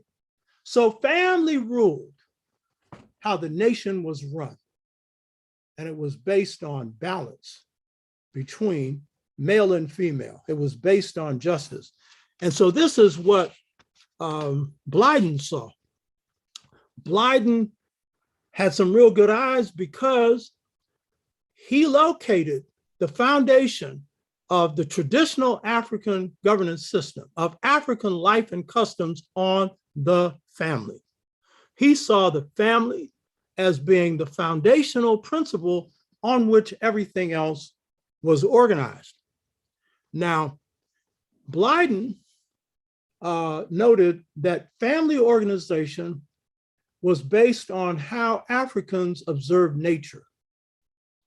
And they replicated natural systems into all of their organizational systems: family, economy, government, spirituality, the whole bowl of wax, education. What he noted was that in the way in which women were treated, the way in which childbirth was treated, was tied very much to their observation of also how nature operated, particularly land. They observed that for a land to be fertile, it had to go fallow. You had to have periods of time where the land could rest. African women, according to Blyden, insisted that in childbirth, there be space between the birth of a second or third child. And that space was at least 3 years. That meant, in most cases, no sex for 3 years, unless you had a very proven way of birth control. And in most cases, it meant no sex for 3 years because the woman needed to recuperate and she needed to have time to take care of her first child. And then when the second child came along, and if there was a third. So according to Blyden, this was the basis for polygamy, that African women, according to him, insisted on it because they needed space births, and men aren't going to be going without sex, particularly in the prime of their life, for that many years. And then a second observation he made was African women, because remember, they're coming out of a collective thing, not like we are individual, that this is my husband, I own him, this is my wife, I own her. They also insisted, African women did, that second wives often be their friends so that they could have companions. Because if men haven't learned one thing, you can't serve all the needs of a woman. And I'm not here arguing for polygamy. I'm giving you his reasons for it. But women need companionship among women. They like their male companionship, but there's certain things women can do for each other, man can't. There's feminine things, you understand? Feminine things. If you brothers don't understand that, go back to school and find out. Now, Blyden also observed that African education was much more effective in preparing mothers for motherhood and fathers for fatherhood, and mothers and fathers for their full roles in life. And he understood this by doing something that I've been doing, this book that I'm writing now. I'm now into the heart of it. By the way, I've come up with a picture for the cover. And I'm right now doing rewriting on secret societies.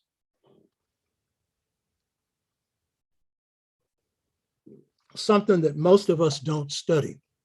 Secret societies were like the foundation for the creation of communities among free men and women of color in the United States.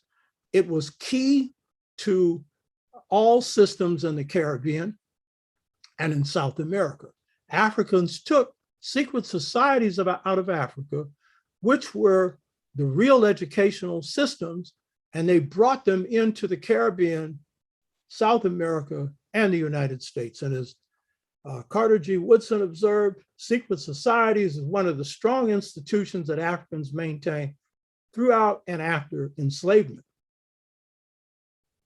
And so Blyden studied the secret societies. He observed them. And he noted that the Society for Women for Liberia was the Bundo, B-U-N-D-O, secret society. And for men, it was the Poro Society, which spread beyond Liberia. It was the largest of secret societies in Africa. And these were the primary educational systems. Now, this I don't get from Blyden. Secret societies, I've mentioned this before, but I haven't gone into depth, and I'll go into it when you finish, you read the book when it comes out, you'll get it. Secret societies were the educational systems for Africa. These secret societies gave birth to what becomes per Ankh, House of Life, the universities of ancient Kemet, that are the highest universities in the world. But they're all mystery systems where the education involves a life, death, rebirth, transformation. Blyden didn't deal with this, not because he didn't know it, he just didn't mention it in his book. I'm just adding this. And so education was carried out through secret societies. Kemet takes it to its highest level. They trained everything in secret societies in Kemet at Per-Ankh, which means House of Life, except warriors. I pointed this out before. And they had different centers in Kemet where different universities operated. And they trained everybody that needed to be trained as astrophysicists, as priests who were also healers, as architects, as administrators, as scribes, as every trade, every profession that you needed to run a society. And they were all literate in Medu Neter. In the secret societies of West, East, Central, and South Africa, most were oral, and people's books were their minds, and they didn't forget anything, you know. And so he noted that in the Bundo secret society, only women belonged to the Bundo secret society, and these were the elder women who had experienced marriage, motherhood, who had become grandparents, who had experienced a lot in life. And these were the teachers who trained the young girls. This is, he makes the point, this is very different from Western education, because the one thing Western education leaves out is how to prepare a mother and a father for motherhood and fatherhood. That's left to trial and error. And so people take it as almost natural that this is something you have to learn on your own. Africans knew better. They knew that this is something that had to be based on wisdom, had to be based on experience. And so girls were taught everything about child rearing.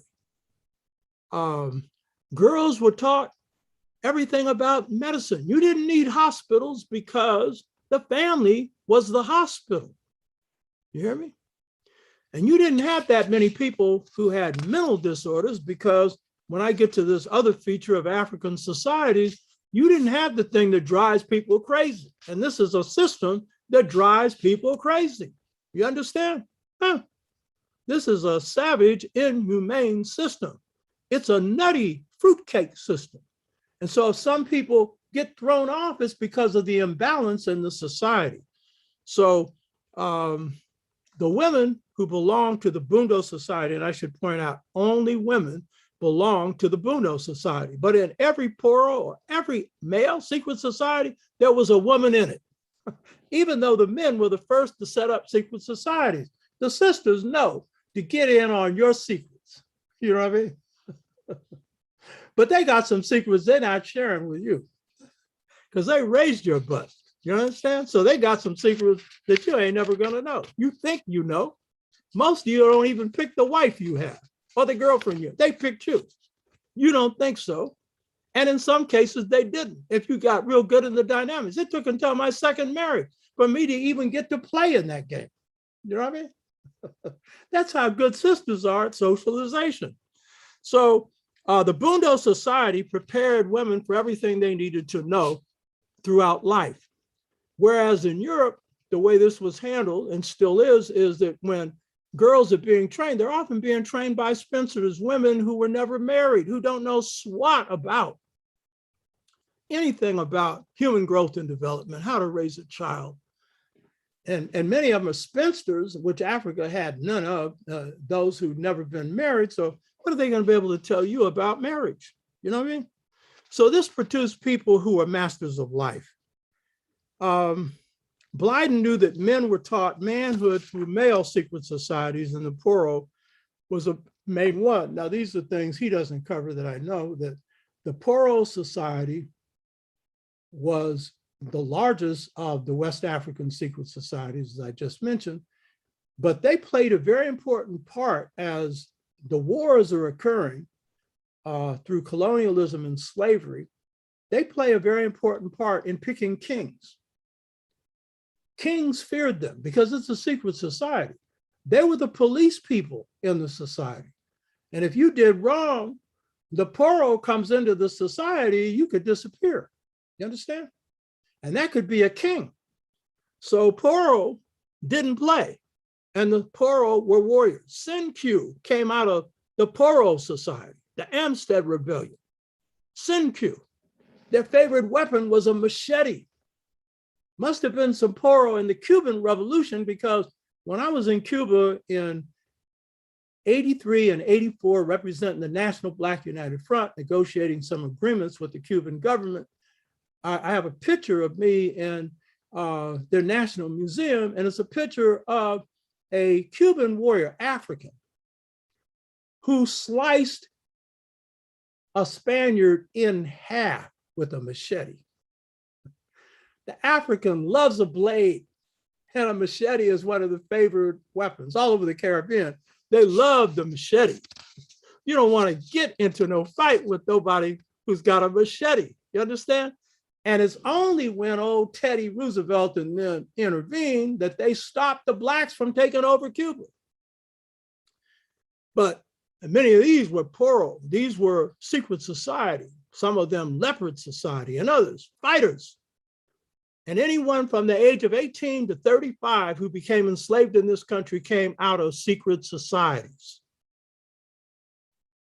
The African Lodge, which I've been studying more deeply recently, founded by Prince Hall, is the earliest of the secret societies established by free men and women of color, because they had their own enslavement, and hardly no historians know anything about this because it was secret, baby.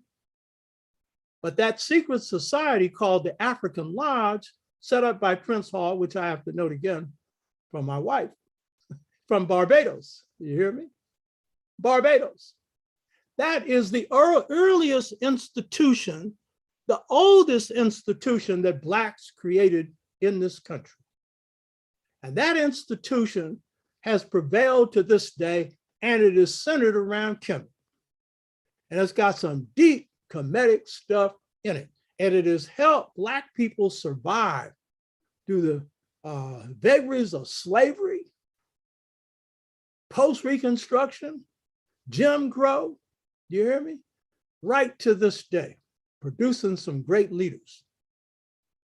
And you probably wouldn't have a Garvey movement but for that, because it had a very strong fraternal secret society kind of emphasis in it, as well as the Nation of Islam. It has a lot of that in there as well.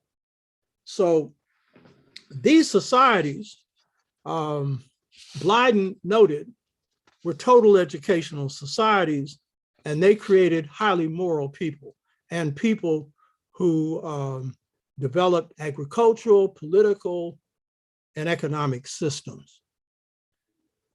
Now, these are examples of things that are important in terms of organizing today.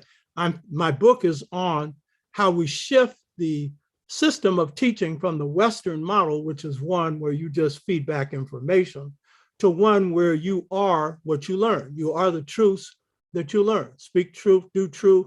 Ma'at, to know the truth is to be the truth. We have to transform this method. That wasn't something Blyden was thinking about then, because it wasn't on our agenda. But this is another thing that has to be shifted now. And baby, I got the shift. Wait until you see it. It's bad. I've been living this a long time. So have a lot of other people. If you noted in the interview that I had with Dr. Obenga, I got him to at least think about the fact that his relationship with Dr. Sheikh Anta Diop was actually apprenticeship. And when he sees what I've done with the interviews that we had on his mastery, he will better understand the process he went through, because I went through this and didn't understand the process fully either.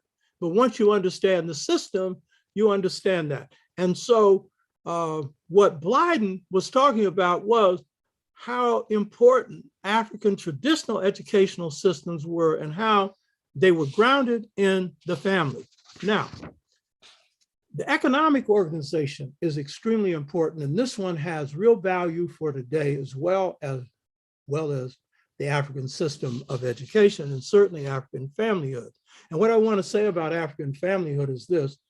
This is something that Blyden couldn't see, and most of our scholars don't realize. My book, Return to the African Mother Principle of Male and Female Equality, is the only study in the world that has accurately defined our family systems. This comes from God. I've made mention of this before, but I have purposely not gone into this. I have to build up a larger listenership before I go into this in depth. But the fact is that God gave me, of all the experiences I had, the beautiful light that revealed the basis for African family systems. And I call these, I've referred to this before, but I haven't gone into depth on how this works and can't now. But it led me to conclude that, and these come out of hunter-gatherer societies, that African family systems were not matriarchal, there were a few. Not patriarchal. Matriarchal, ruled by women. Patriarchal, ruled by men. While they appeared to be matrilineal because some families came through the last name and line of the mother, they were not. And while they appeared to be patrilineal because some families came through the last name of the father. If you look at Europe, the child's last name comes through the line of the father. But the family system is twin. Men inherit from their fathers, women inherit from their mothers. Why? Because inheritance follows responsibility. This is all new stuff. But this is how African families work. So I call them not matrilineal, not patrilineal, but twinlineal. And this is really the secret to the balance of African societies, where men and women are balanced. Some incline slightly more to the male, some incline slightly more to the female. And this arises from a masculine-feminine synthesis, where I talked about my years of going on retreats, 3 months a year for 5 years. That was to get the feminine in line, because it's the synthesis, not balance. You can't balance masculine and feminine. You have to have sexual definition. So it's going to be for the male, more masculine, for the female, more feminine. But for the male to be strong, you got to work on the sensitive side. That's the feminine, the nurturing side, the wise side, you know? And that's one in the Western world is hard for a lot of people to get together. But in African and African-American culture, that's one that's often strong. Best Black men in family relationships are the ones that women, and too often I hear this, are kind. They say they're kind. They're sensitive. You understand? Big old bad brothers. When it comes to their wives, those that are in good relationship, we got a whole lot, because you're always looking at dysfunctional. Well, what about functional? A whole lot is functioning, baby. You understand? And they're drawing from this. So Blyden couldn't see this, but this was really at the foundation of why African families, African villages, African nations work so well. Now, a key thing about African societies is that while European ones are organized on the individual basis, and they have been organized by the elite, the Aryan, lord and master. Those who had the power have imposed their societies on their people. And so you have in Western economic systems this feature: communistic or communal in production. That is, everybody puts out their effort in the work, but individualistic in the distribution of the goods that come from work. Under capitalism, there's communal input in work. A lot of people do the work, but only a few people get most of the profit. And yet they're always hitting you with, oh, this guy's a communist, like you should be afraid of that. It comes from the word communal. And the West really doesn't understand, and I'm including the Marxists. They really don't understand this, because this is a lived system that we lived in for over 100,000 years, hunter-gatherer and agrarian. And in the villages of Africa, they still live this way. And so one of the secrets that Blyden was able to uncover to the just societies of Africa was that it was organized on the collective principle. Africans looked at how nature worked, and they saw that nature worked together. I went to this jazz festival this weekend, and a place we stayed right on the ocean between Monterey and Carmel. And was watching how all these birds would come in on the ocean, all of them in line, seagulls, all flying together. You understand? Blackbirds, all flying together. That's nature. Nature works together. This survival of the fittest is pure bunk. That's to justify the few who have taken everything from you. And then we run around acting like that's the law. And we end up in jail, believing that stuff, you know?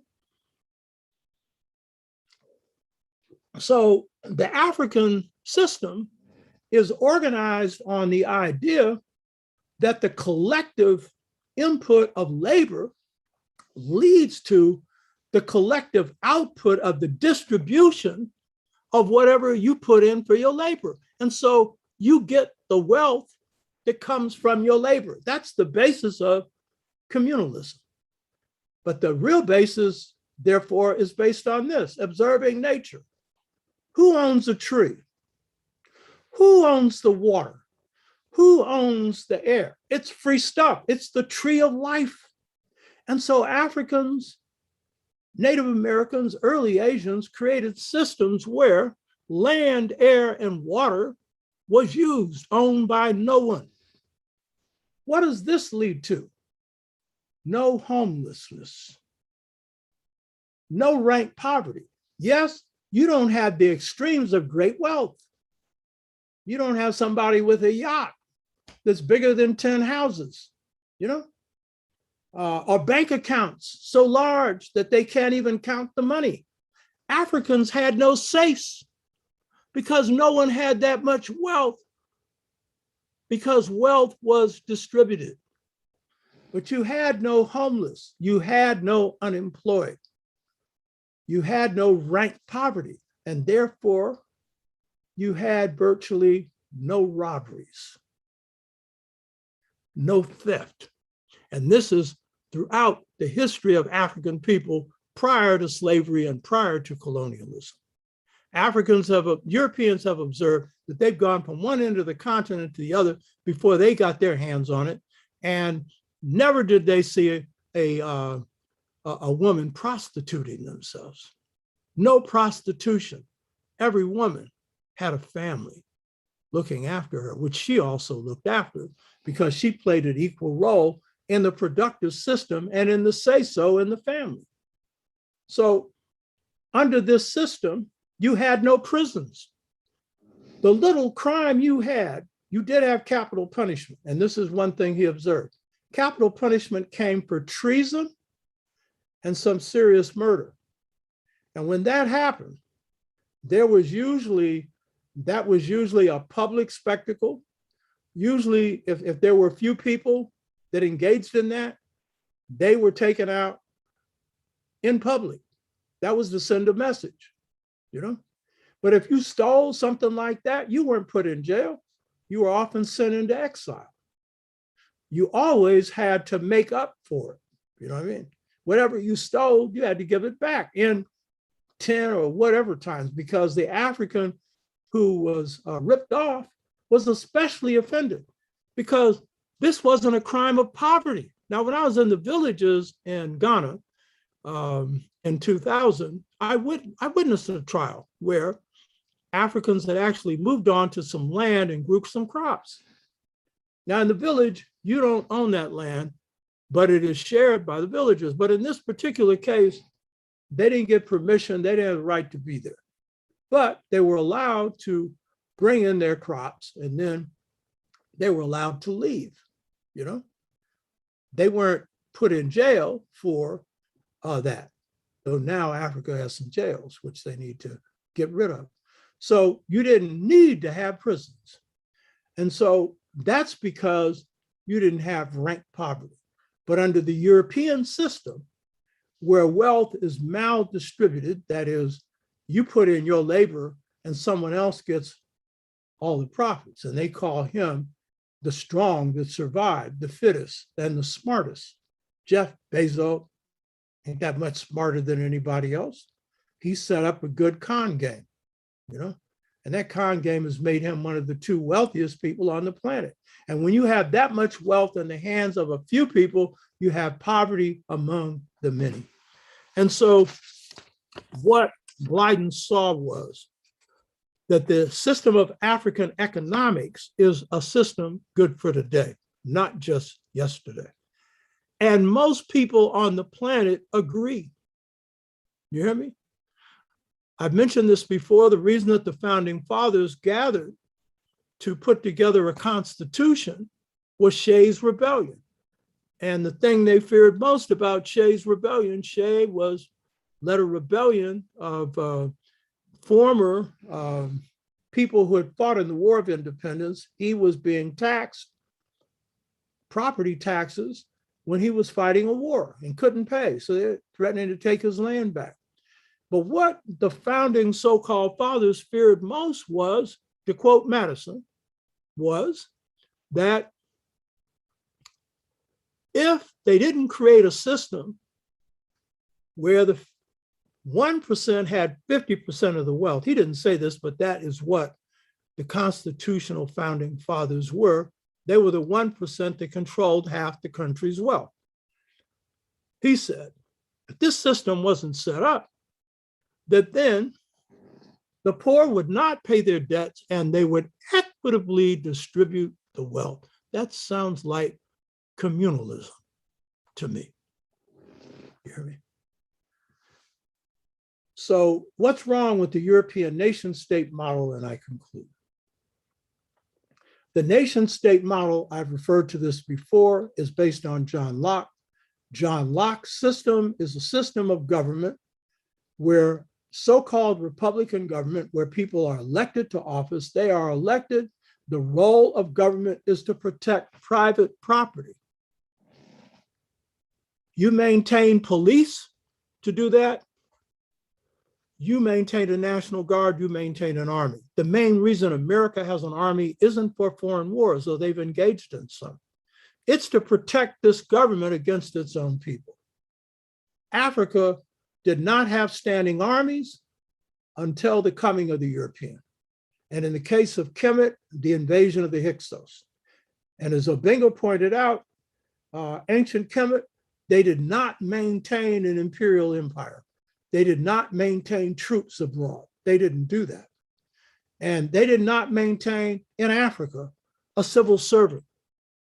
So as a result, you're taxed for stuff that's designed to control you. The role of government in Western systems is to control the people. African governments are governments of the people. And they have to respect the will of the people because they're based on true democracy, and democracy is practiced at the smallest level, the lineage, the village level. And African democracy is consensus. Everybody has to agree. At the level of the Asante Hina, Santewa, and Ghana, consensus. Everybody has to agree. You hear me? So government is not set up for oppression. We need to examine these traditional systems. We implied that that was one of Nkrumah's mistakes. And I'm not going into that today. I'm simply saying that if you come under attack by your opposition and then your solution is to create a one-person state where you have all the power, that's the problem. In fact, it may be worse even than the colonial system that you had before, because your intentions might be good, though I question how good. But those that come after you that have nothing but greed in mind because Nkrumah cared about Africa, they're going to use it for one thing, to accumulate wealth. And that is what this system is designed for. So if you think this was just about Africa, you're an African in America. You're going to become a part of a majority by 2044, 2046. Are you going to sit and accept this old mess? Or are you going to be concerned about improving the condition of your people? So that's it. This has been a show that has been dealing with the thoughts of Blyden, but particularly the fact that for African unity to occur and African power to be achieved, then what we need to do is to understand that in order to have African unity, it's going to have to be based on a just system of governance. And the European nation state model is an obstacle in that way. Thank you, Hotep.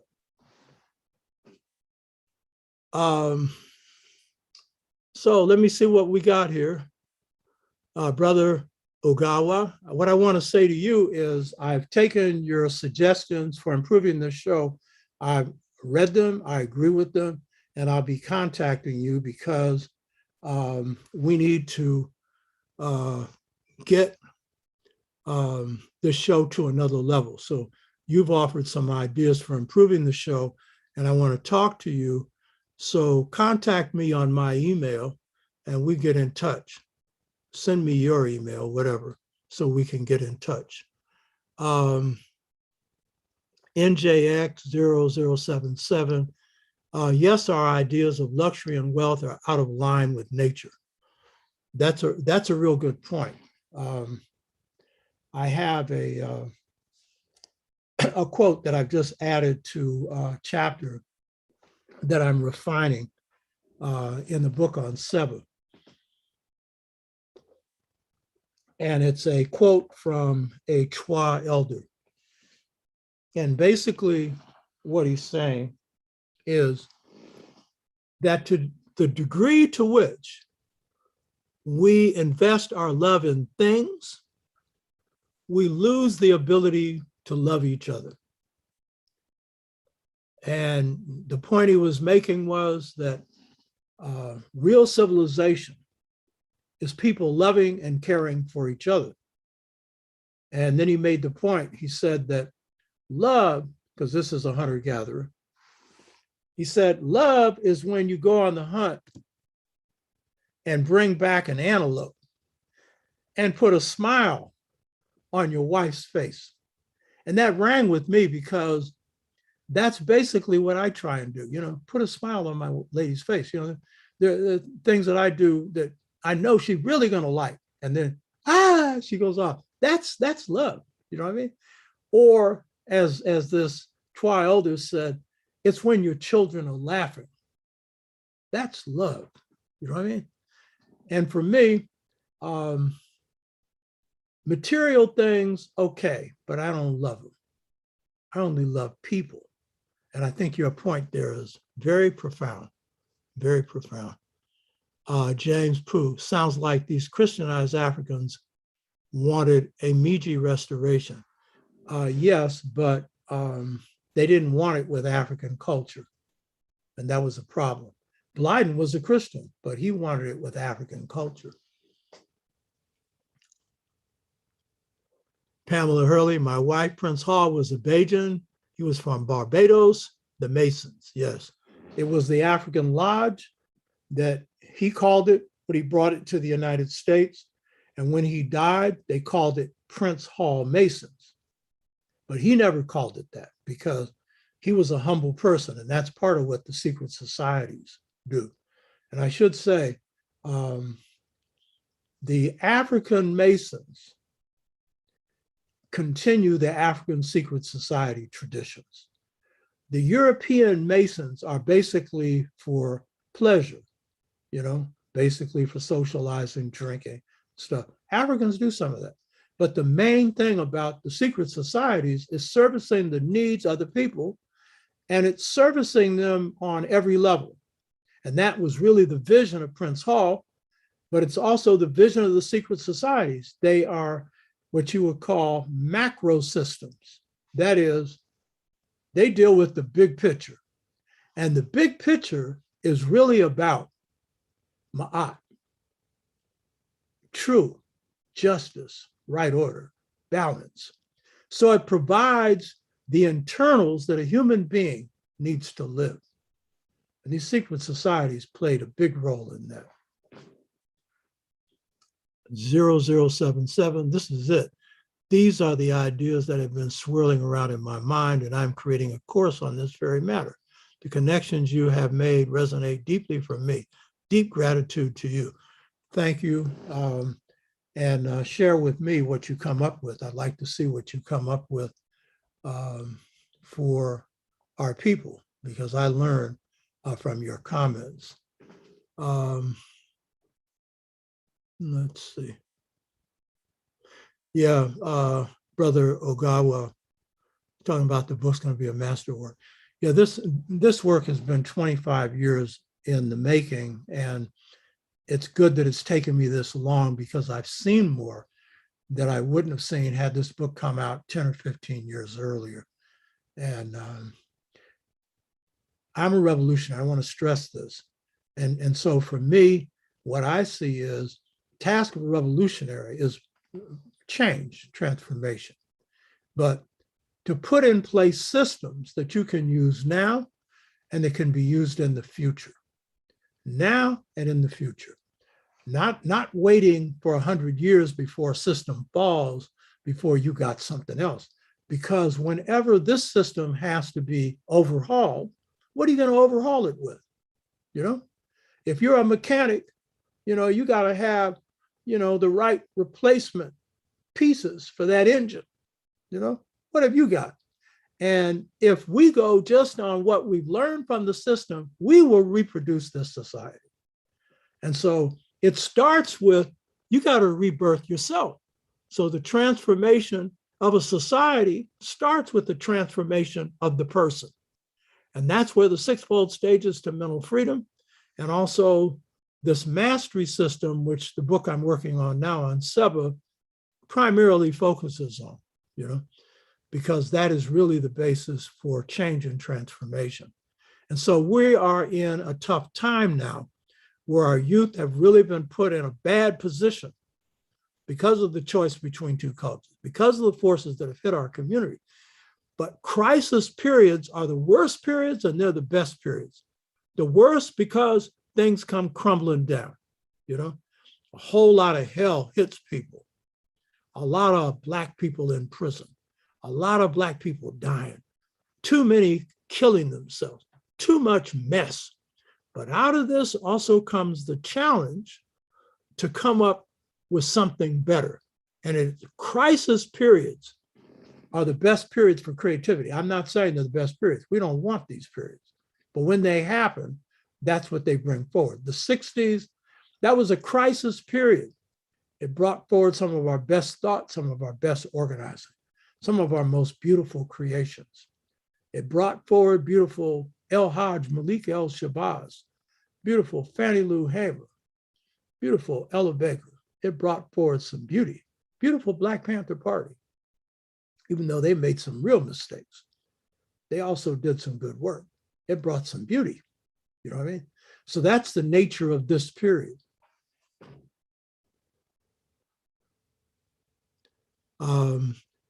0077, yes, we know what we don't want, but what do we want? We have to create it. Yeah, and the key thing is we should want just societies. We should want societies in which human beings can live a life of joy and can fulfill their gifts and be who they contracted to be up there in heaven. Some of us are able to pursue that. This is a system set up, as one sister said early on, to break you, to create a feeling that you're broken. That's what the system's set up for. And so creating wholeness, overcoming those things that have been the legacies of slavery that have got in the way of our humanity. So there's a lot of things, but it's creating a system in which you don't have people who are living with literally nothing, with no hope for tomorrow. Create societies where that wealth is shared, but the wealth that's inside of us, the creativity that's inside of us, can come out and shine. And that's what this book is about. How do we draw on the creative strengths, not only of our people, but of humanity?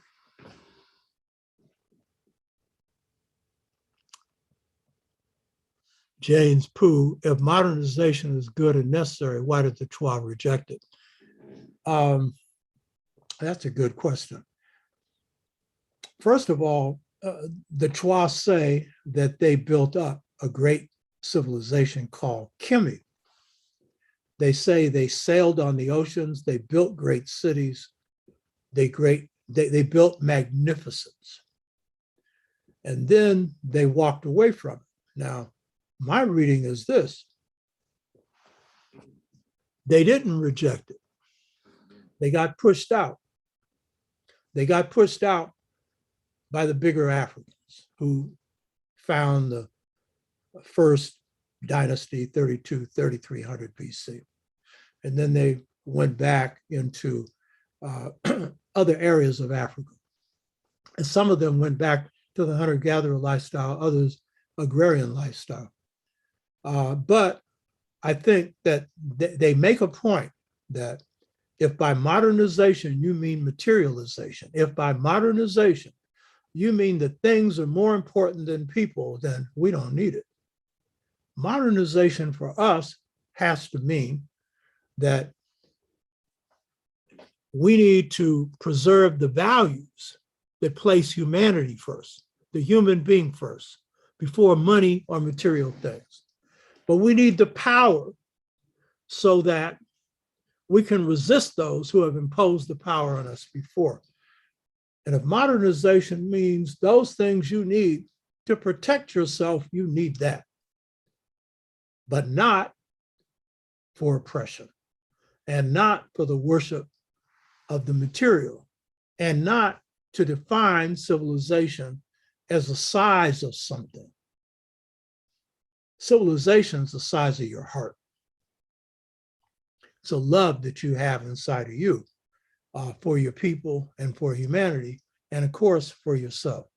Let's see if that's a good question. Let's see if there's anything else here.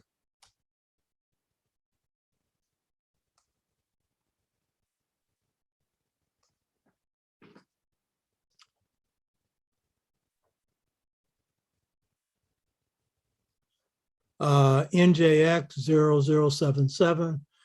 My family are direct examples of how missionaries created a middle class. Okay, I get you.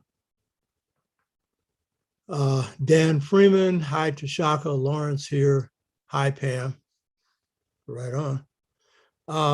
James Pooh, in the 90s, Milwaukee had a Blyden Delaney Academy run by Taki Ratan, a student of Jacob Carruthers, right on. Jake certainly knew about Blyden, Delaney, the African Lodge, and a host of other things. So if he was trained or taught by the master, Jacob Carruthers, then he had to be doing some good work.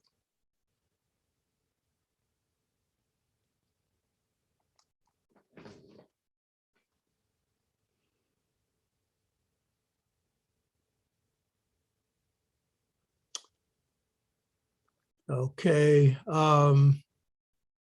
Black Voltron Reloaded, a big B1 salute to you, Dr. Obotashaka, and the Dr. Obotashaka Show. Thank you. So that appears to be it. I want to say I've enjoyed this. I hope you got something out of it. This message of Blyden and some other things that we draw from understanding our own culture, this is key for us to move forward, you know.